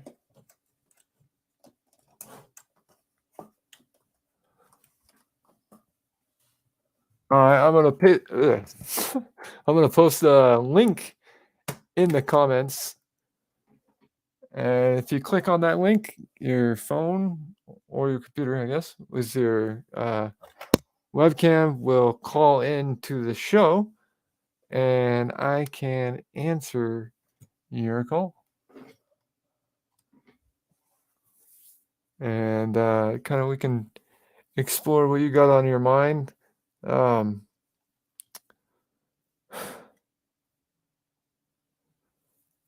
So I'm just thinking like,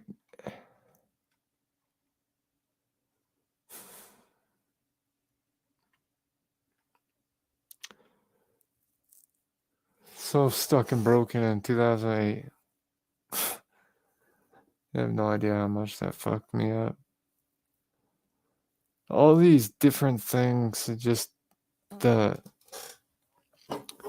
combination of my dad dying, going blind, bankruptcy, foreclosure, lost the love of my life. Every single millimeter, second, and aspect and thought of, and all that different stuff. I don't know how to explain it.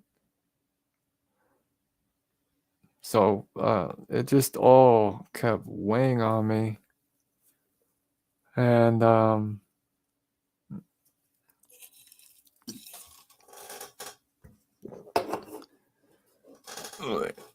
I can say that basically 2 years ago, from September to January, nobody knew I was suffering, as they say. How dark and place I was in and depressed I was, and yeah, it was kind of like now bad. It was bad. I just every day, I say all day, every day, that's too much maybe, but every day, wished I was dead. And I just wanted that to stop.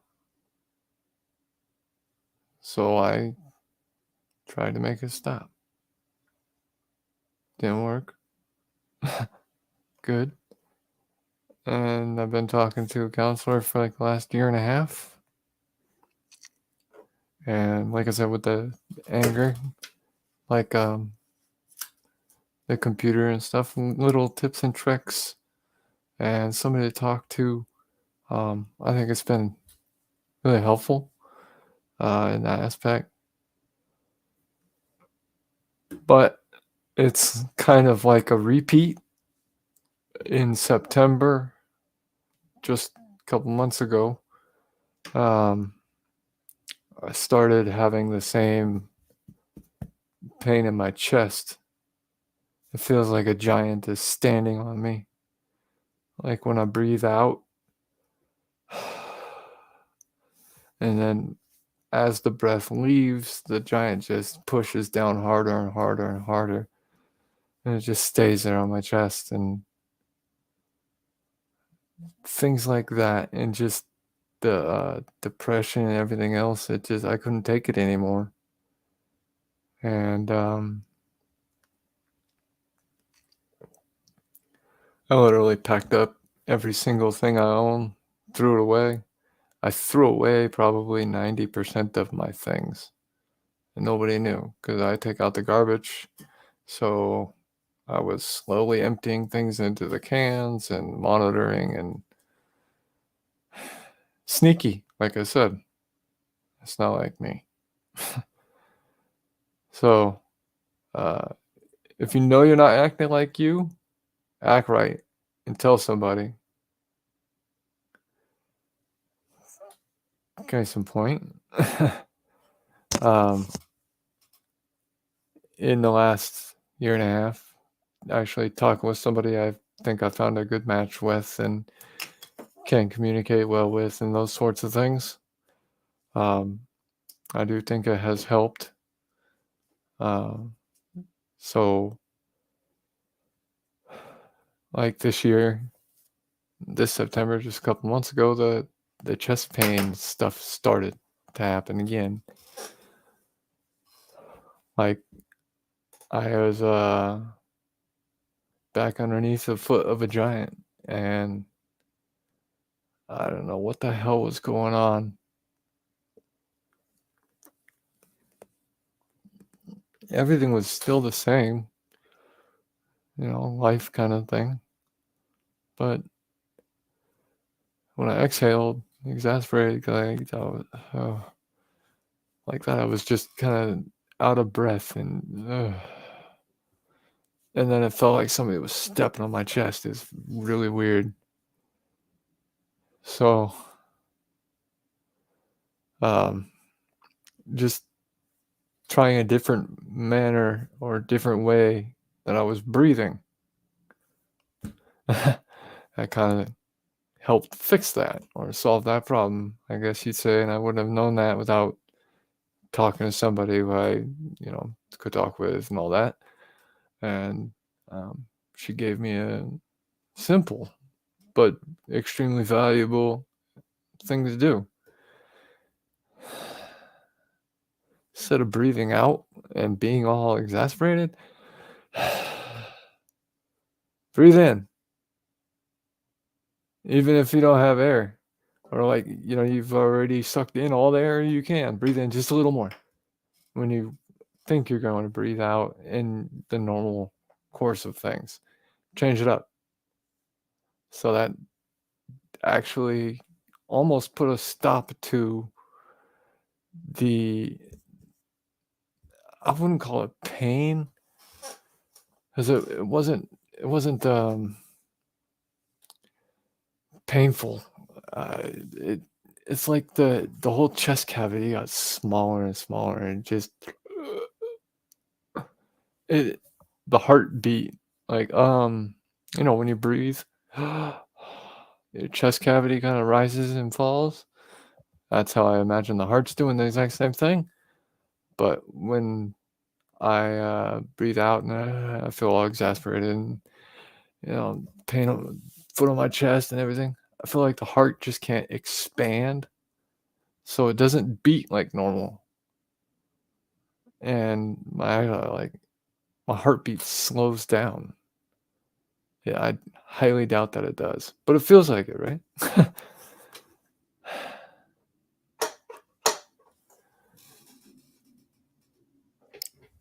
Hey.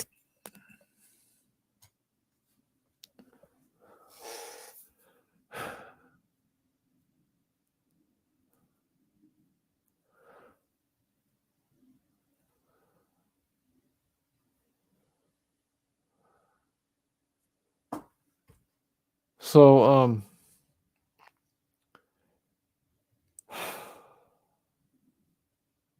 talk to somebody. Like,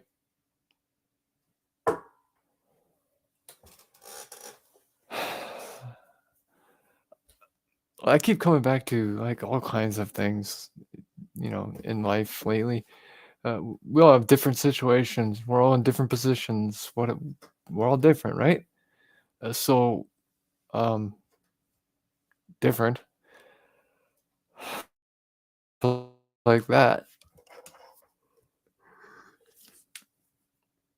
can be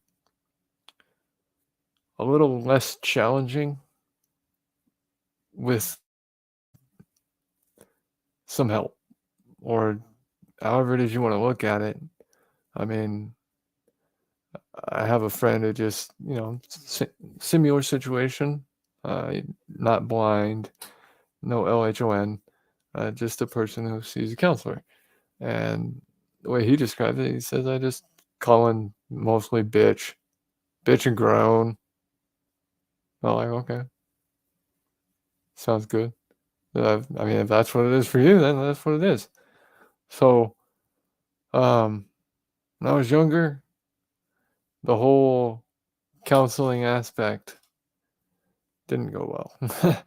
I had like unexpected, quick, and instant trauma. Like, congratulations, your dad just died. Wait a minute, it's Tuesday. I got school tomorrow. So, counseling. Nope. Uh, Congratulations, you just went blind. I don't want to be blind. Me and my girlfriend have this whole plan in life and everything, and nope, you're blind. Trauma. That's what they say now, I guess. So, uh,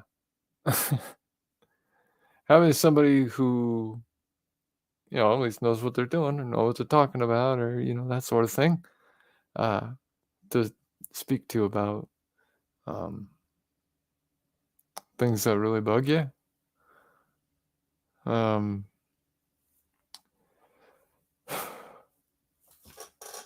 so,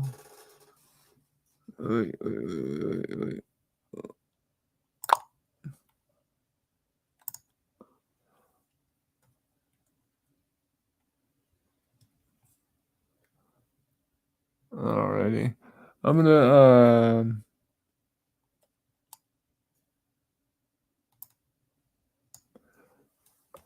gonna play one of these audios of the oh, there we go. Play one of the audios of the Chat GPT stuff, and hopefully kind of spark some conversation and bring some things up. I think maybe I've kind of told you all my extremely depressing crap news. I was married. I don't even know how to word it.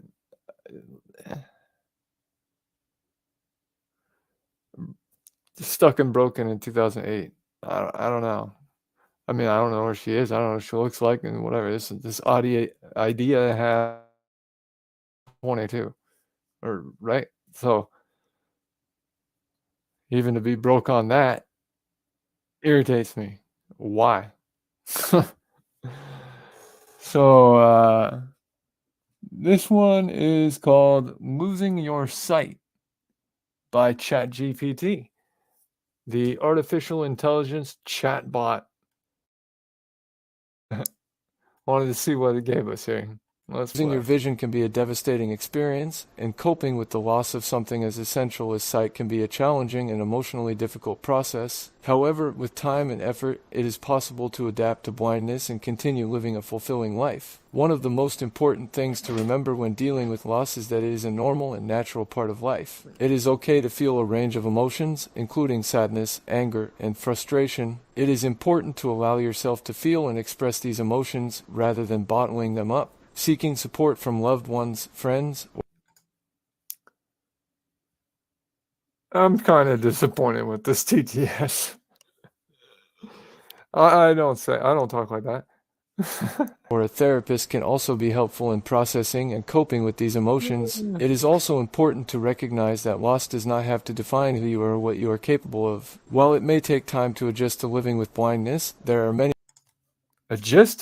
resources and technologies available to help blind individuals lead independent and active lives. For example, there are assistive devices such as braille keyboards, screen readers, and magnifiers that can help with computer use and reading. There are also organizations and support groups specifically designed to help blind individuals adapt and thrive. One of the keys to adapting to blindness is learning new skills and finding new ways of doing things. This may involve learning braille, using a cane or other assistive device, or finding alternative ways of completing tasks. It can also involve seeking out resources and support to help with daily living, such as transportation or home modifications. It is also important to stay positive and maintain a sense of hope. While it may be difficult at times, it is important to focus on the things you can do and the progress you have made, rather than dwelling on what you have lost. It can also be helpful to set goals for yourself and work towards achieving them. Ultimately, coping with loss is a personal and individual process, and what works for one person may not work for another. The most True. So, that's the TTS that I've been talking about. I'm highly disappointed in the company, Descript, for other people in YouTube videos and on the company's excuse me, and the company's live streams like what I'm doing right here. It all works perfectly, and I think part of the problem is that I'm using my YouTube videos to train, and I'm using 10 years of YouTube videos to train the voice, and my age is different, my voice is different, my disabilities are different. My MS has ravaged my brain. It looks like Swiss cheese. That's how I feel.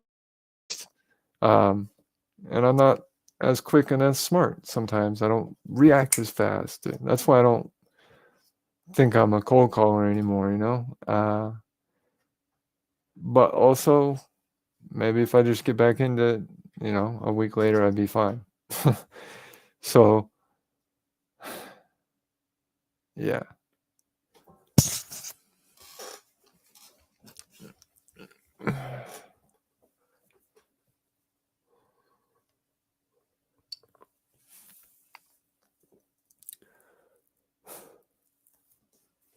Over the years, things have just kind of stacked up, and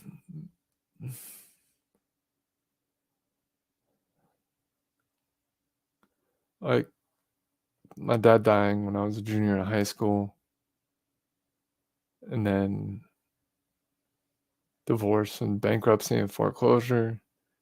I was 24, she was 23. And by the way, we lasted almost 1 year exactly. Got married August 19th, 2006, and I left the house and her August 31st, 2007. So 371 days or something like that. Yeah, it wasn't really the best. Different reasons.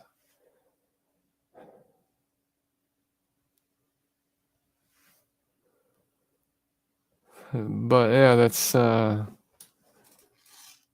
different things that I've never really said on my channel before is talking about no name.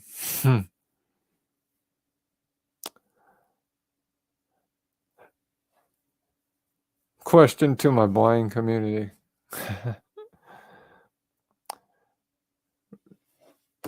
So we may all have that friend or person we know. We're using speech to text to send text messages back and forth, and every time you say their name, it's misspelled. She had one of those names and I had to type every time. Never again.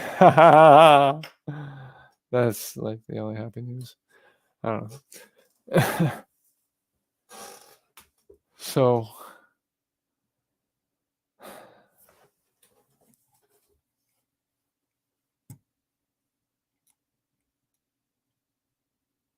well, that's not helpful.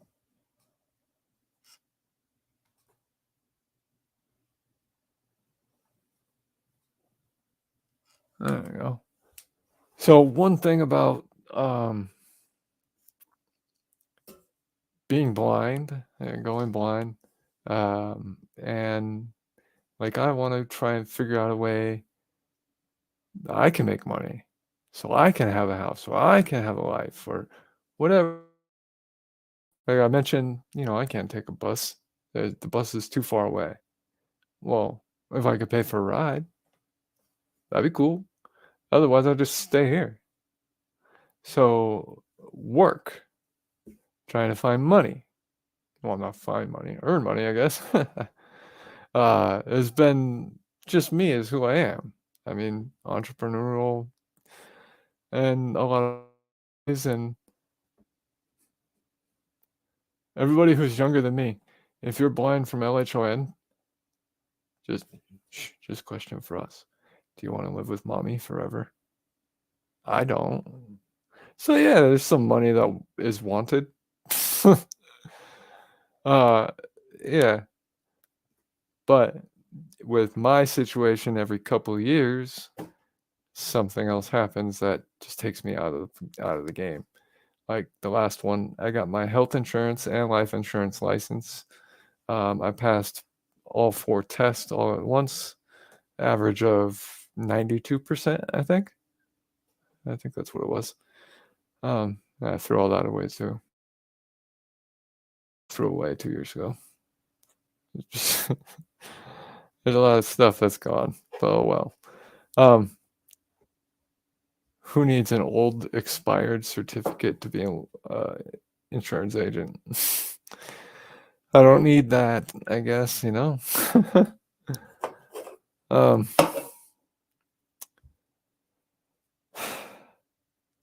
getting lost.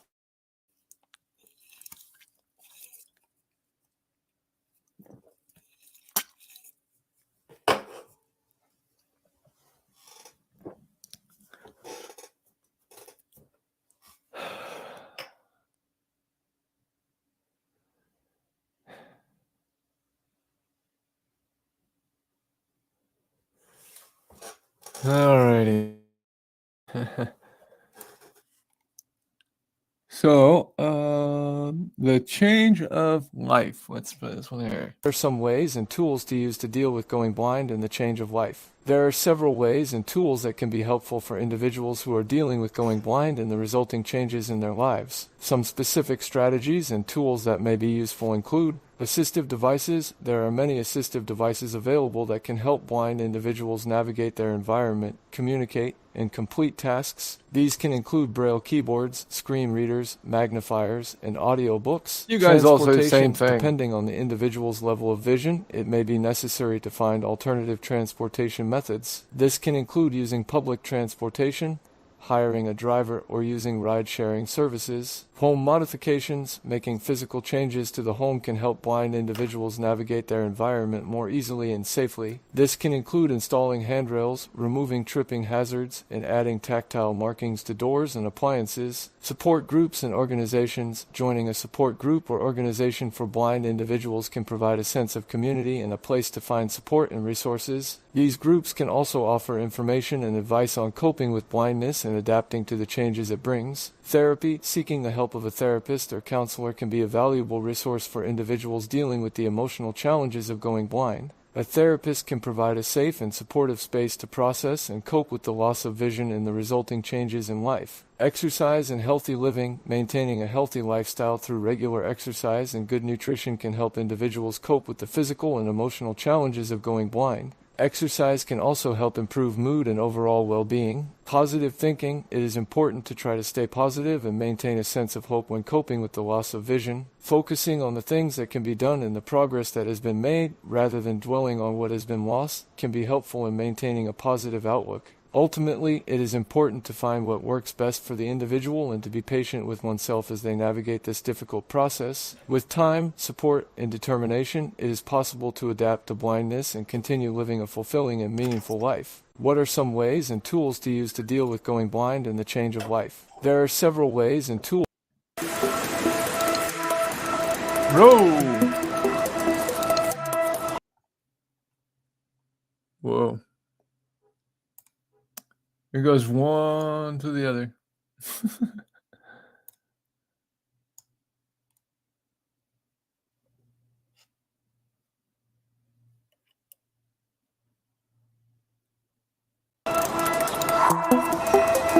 Boy.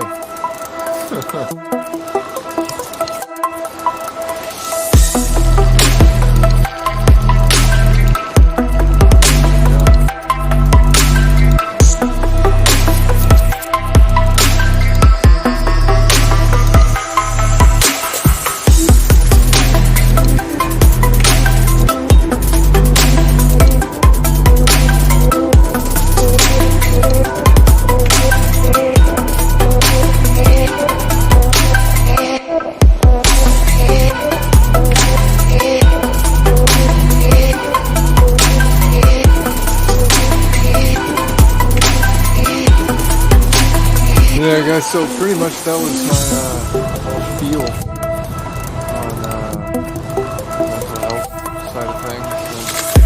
And, one thing that does help is reach out, let people know. Like, currently, going through it.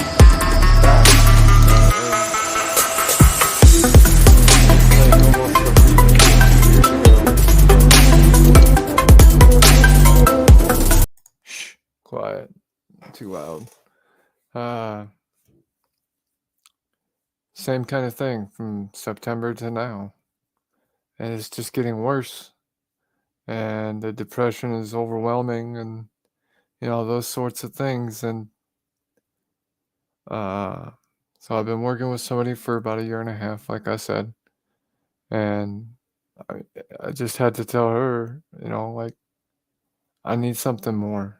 I'm at a point where it's just the same, and it's the same, and it's the same, and it repeat. I can't do it no more. So I actually got on some antidepressants. Um, Paxlovid. I don't remember what the hell they're called. Um, but I've been on for 7 days now, and I'm on half a dose, or 5 milligrams a day, I guess it is. And from day one, I didn't like it at all. I hate pills. I told everybody, the subscriber or prescriber and the counselor, the lady, the pharmacist. I was like, I don't want to take these. So pretty much from the first day, it's made me feel like I have MS symptoms. Like with my MS, excuse me, hold on.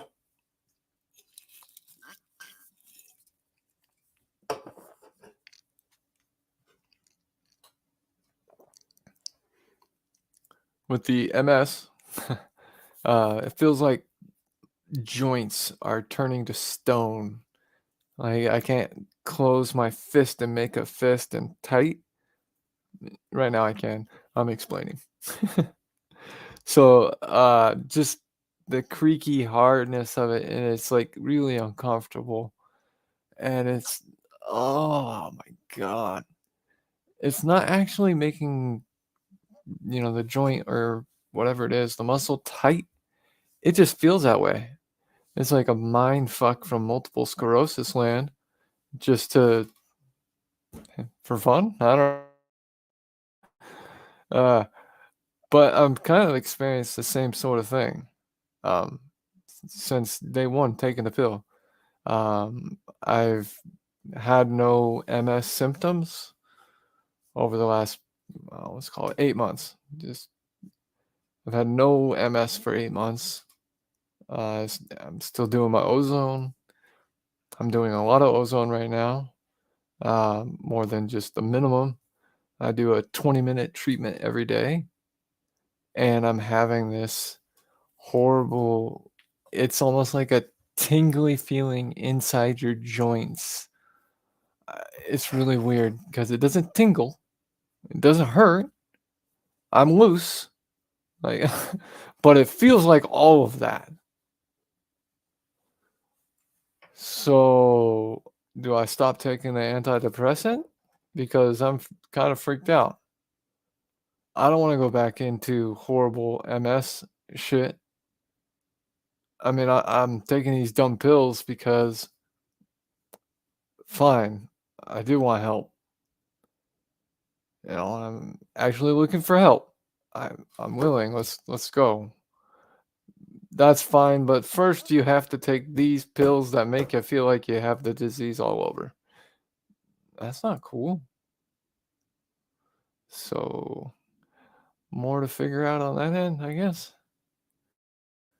But they've made me feel kind of shitty, and like every once in a while I just feel like, that feeling you get right before you're about to throw up, like you go out drinking for a night and you're like, boop, uh-oh. Right there, that feeling is like filled my whole body for hours, or just my neck. Or yesterday, it was in my toes.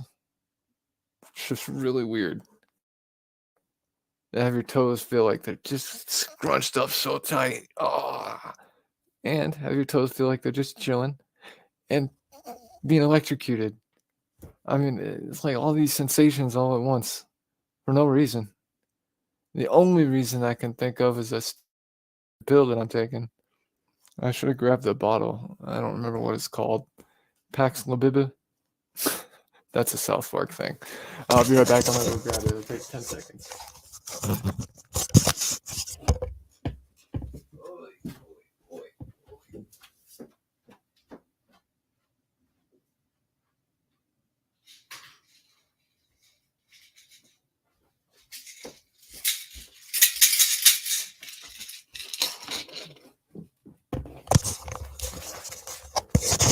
It's a Morocco.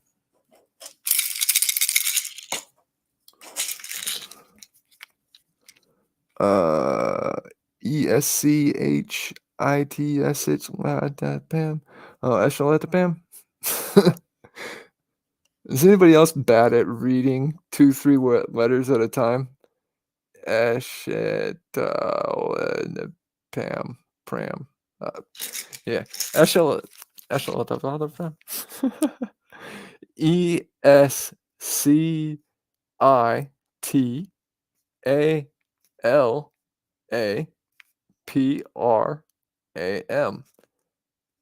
Esh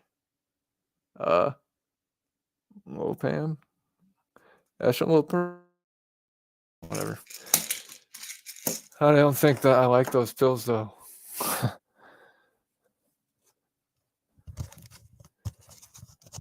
I think that they're messing with my multiple sclerosis, which hasn't been a thing. I don't have symptoms that I have to deal with, but now I do. And it started on the day that I took these pills, or started taking them. And I've been trying to, because I want help. I want this to work. I want to feel better. Like the counselors. I guess there's a big process of time and waiting and dosing up and dosing down and everything to figure out the right medicine or pill and the right dosage and all those different things. For me personally, these ones are not it. I don't know. Yeah. So, kind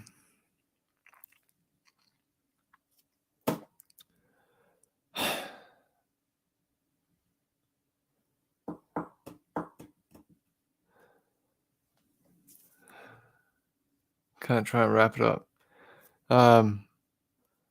My vision, I went blind in 2004, 11778, and I went blind first eye September 16th, 2004, and second eye February 26th, 2005, and then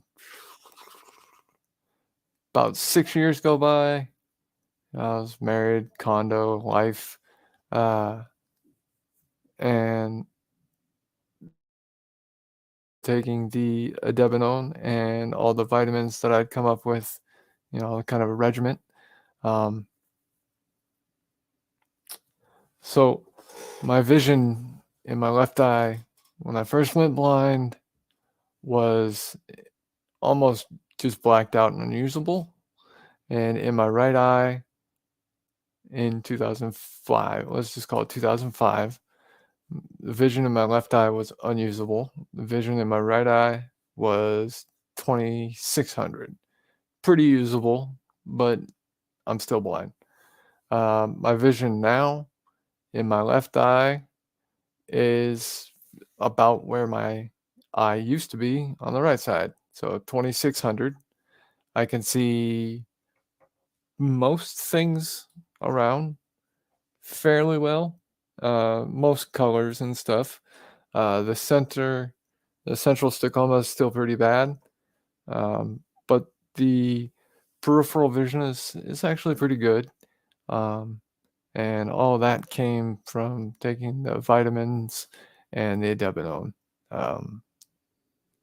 And then in my right eye, back in 2005, year after I went blind, my vision in my right eye was 2600, and now it's let's just say 2300. So still legally blind, still have to use a magnifier, can't drive. God, I wish I could drive. I actually kind of wish I did not drive now, because even being blind, I could see the crazy stuff people do on the roads, man. It's insane. Nobody can drive. It's like, I can tell you can't drive, and that's not good. Yeah, so, um, that's kinda how I see, the 2,800 in my left eye and 2,600 in my left eye, 2,300. Yeah, sorry. 2,600 in my left eye, that's the bad eye. 2,300 in my right eye, that's the good eye. That's where I use to read everything, look through the magnifier, look through a gun scope or anything like that, my monocular. So I use my right eye for the one that I see with, I guess. And my left eye is just there for support of other stuff, fill in the world, I guess. Um,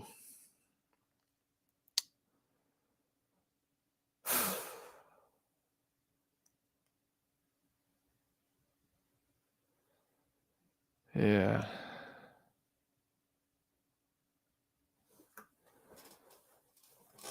Oh.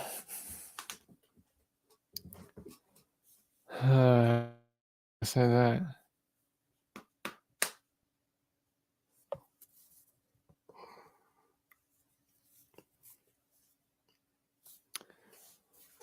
So that's kind of how I see. I'm trying to think and wrap this up.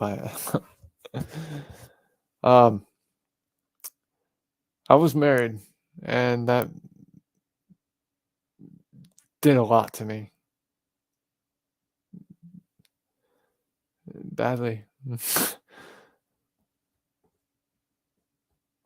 I don't know. Yeah, so before YouTube, I was a married man, own house, wife, car. Well, not car. I didn't drive. She drove. Um, yeah. Anyways, but also I tried to kill myself. I'd suggest not doing that.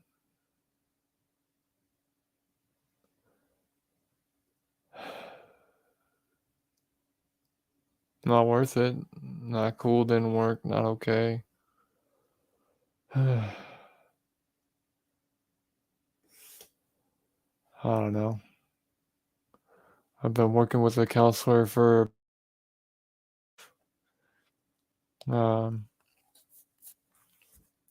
that's helpful.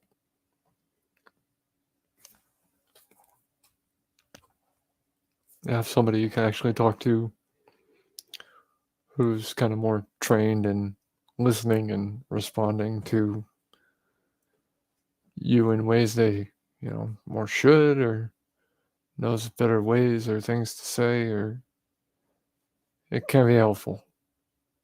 Be awkward. And also, there's three things, I guess. I was married. I tried to kill myself.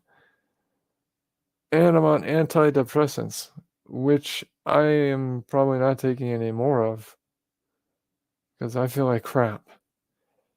Sitting in this chair the whole time, my legs, I've started to like shake. I mentioned that, leaning back and I was pushing back and my leg would shake, but it's just the tingly shake. Moved all the way up my legs. I don't know. It don't stop. Also, I haven't been wrong the whole time, but have I been wrong the whole time? Should I have been on MS medication the whole time? I don't know. I mean,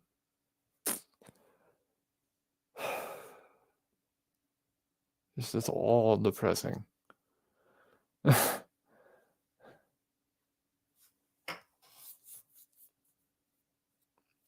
So 2013, when I was actually diagnosed with MS, I did the whole thing of I went back into research. Excuse me. did a whole bunch of research on MS and what kills blah blah blah. I thought it was a virus, and I thought doing ozone kills virus. Both, well, let me put it this way, more grammatically correct, I guess. Personally, I think for sure MS is caused by a virus, at least in part. So, I mean, you tell me, it could be 2 different viruses, that equals MS. It could be 3 different viruses plus a genetic blah, blah, blah. I I don't know, but every one of those scenarios, you say virus, so I win. Yeah, but also, maybe I don't win. Because back in 2013, when I was diagnosed with MS, they didn't really know what it was as far as I could tell. I mean, if somebody knew, they would have told me, right? They didn't know. And, I had my theory or my vision that this is probably caused by a virus. So I did ozone and didn't get on MS medication. Well, at that point, say 2013, my knowledge of anything having to do with multiple sclerosis, gone. I never looked at anything else. I never went back to the doctor. I never had another MRI. I just was in the thought or place of like, this is a MS caused by virus, got ozone, kills virus. I'm good. And maybe, I mean, for sure, definitely, it has helped. It's kept me good. But also, I keep saying that, I think. When the MS does happen, flares up or you have symptoms, I don't really know exactly how to say it because I've not really been a part of MS culture or doctor visits or friends or groups or nothing. So, did I fuck up? And not taking those pills? Because I'm definitely not normal.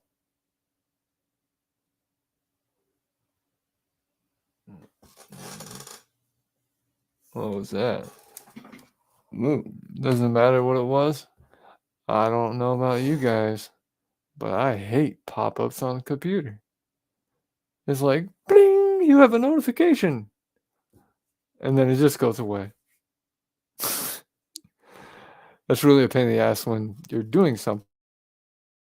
I'm just sitting here talking to the camera now, but if I was in and really working on the computer and reading stuff and that happens, it just distracts you and you have to reset and it's annoying. I hate stuff pop up on the computer.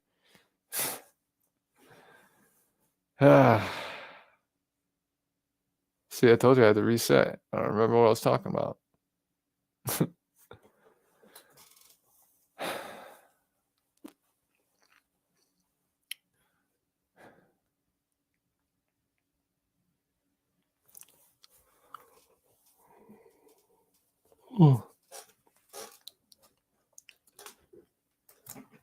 Whoa, wrong button. Let's get up over here. Let's see.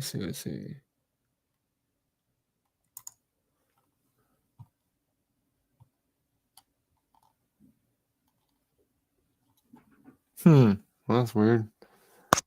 I'm still trying to get this whole StreamYard thing figured out. All right. What else? All right, so kind of wrapped up how I can see. I was married. I tried to kill myself. Shouldn't say that in the same tone and tenor and cadence as the other stuff. I like lollipops. Tried to kill myself. Not the same, bro. All right. So, don't do that.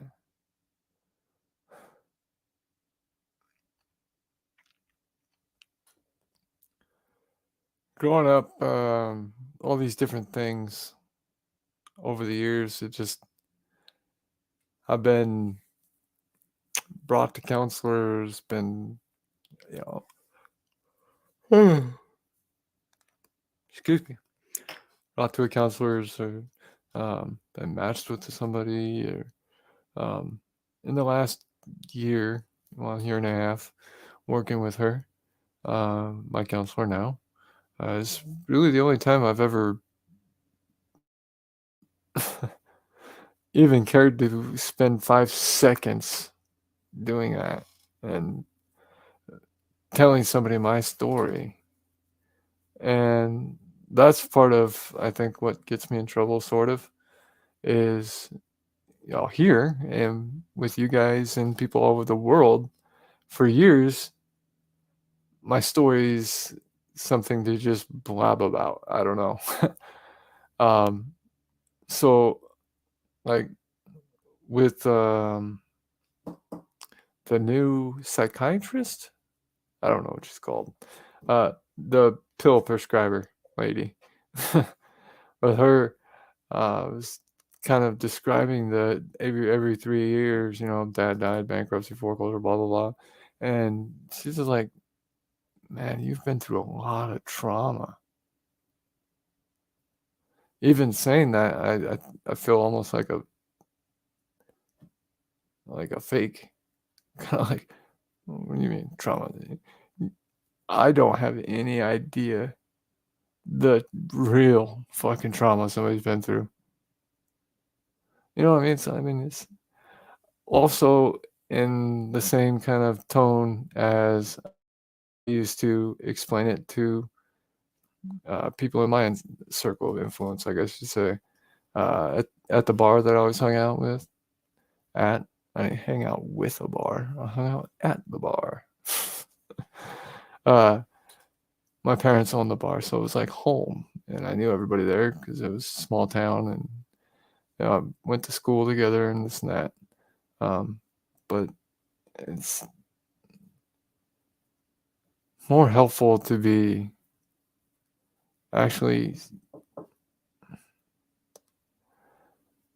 I don't know, working with, just talking to. I don't want to say working with, but just talking to somebody, and probably have to take a minute and maybe at it. like I was saying, explaining my history with getting hooked up with a counselor after trying to commit suicide like an idiot. It wasn't the most easiest or quickest thing, and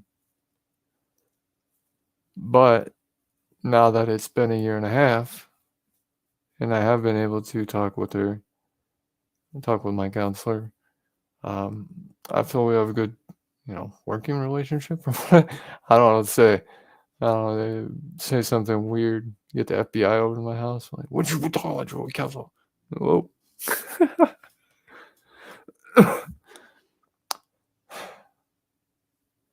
But it has been helpful to have somebody to talk to about it.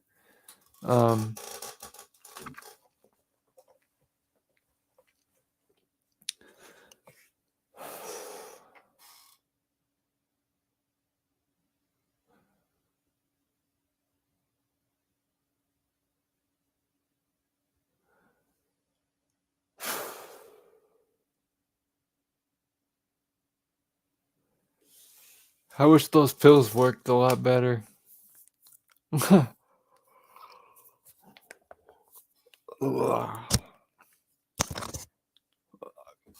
I just feel shitty and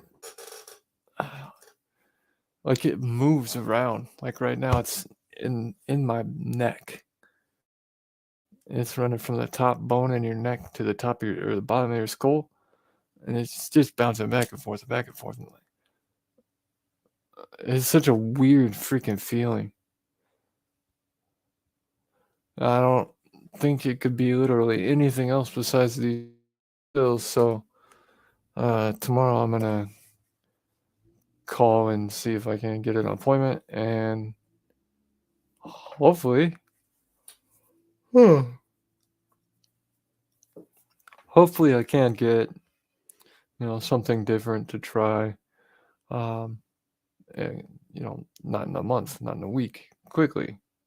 I don't want to not do this because I think it is something I do need, is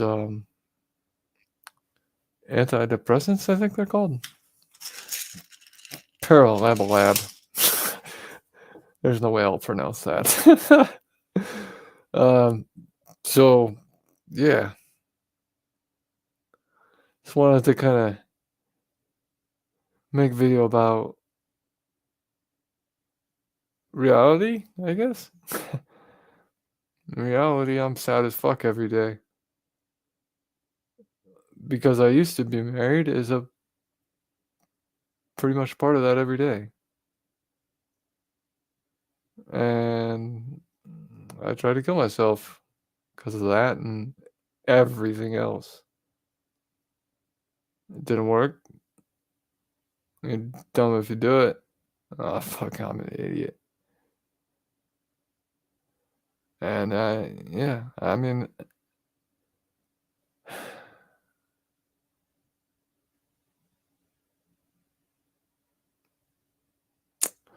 yeah.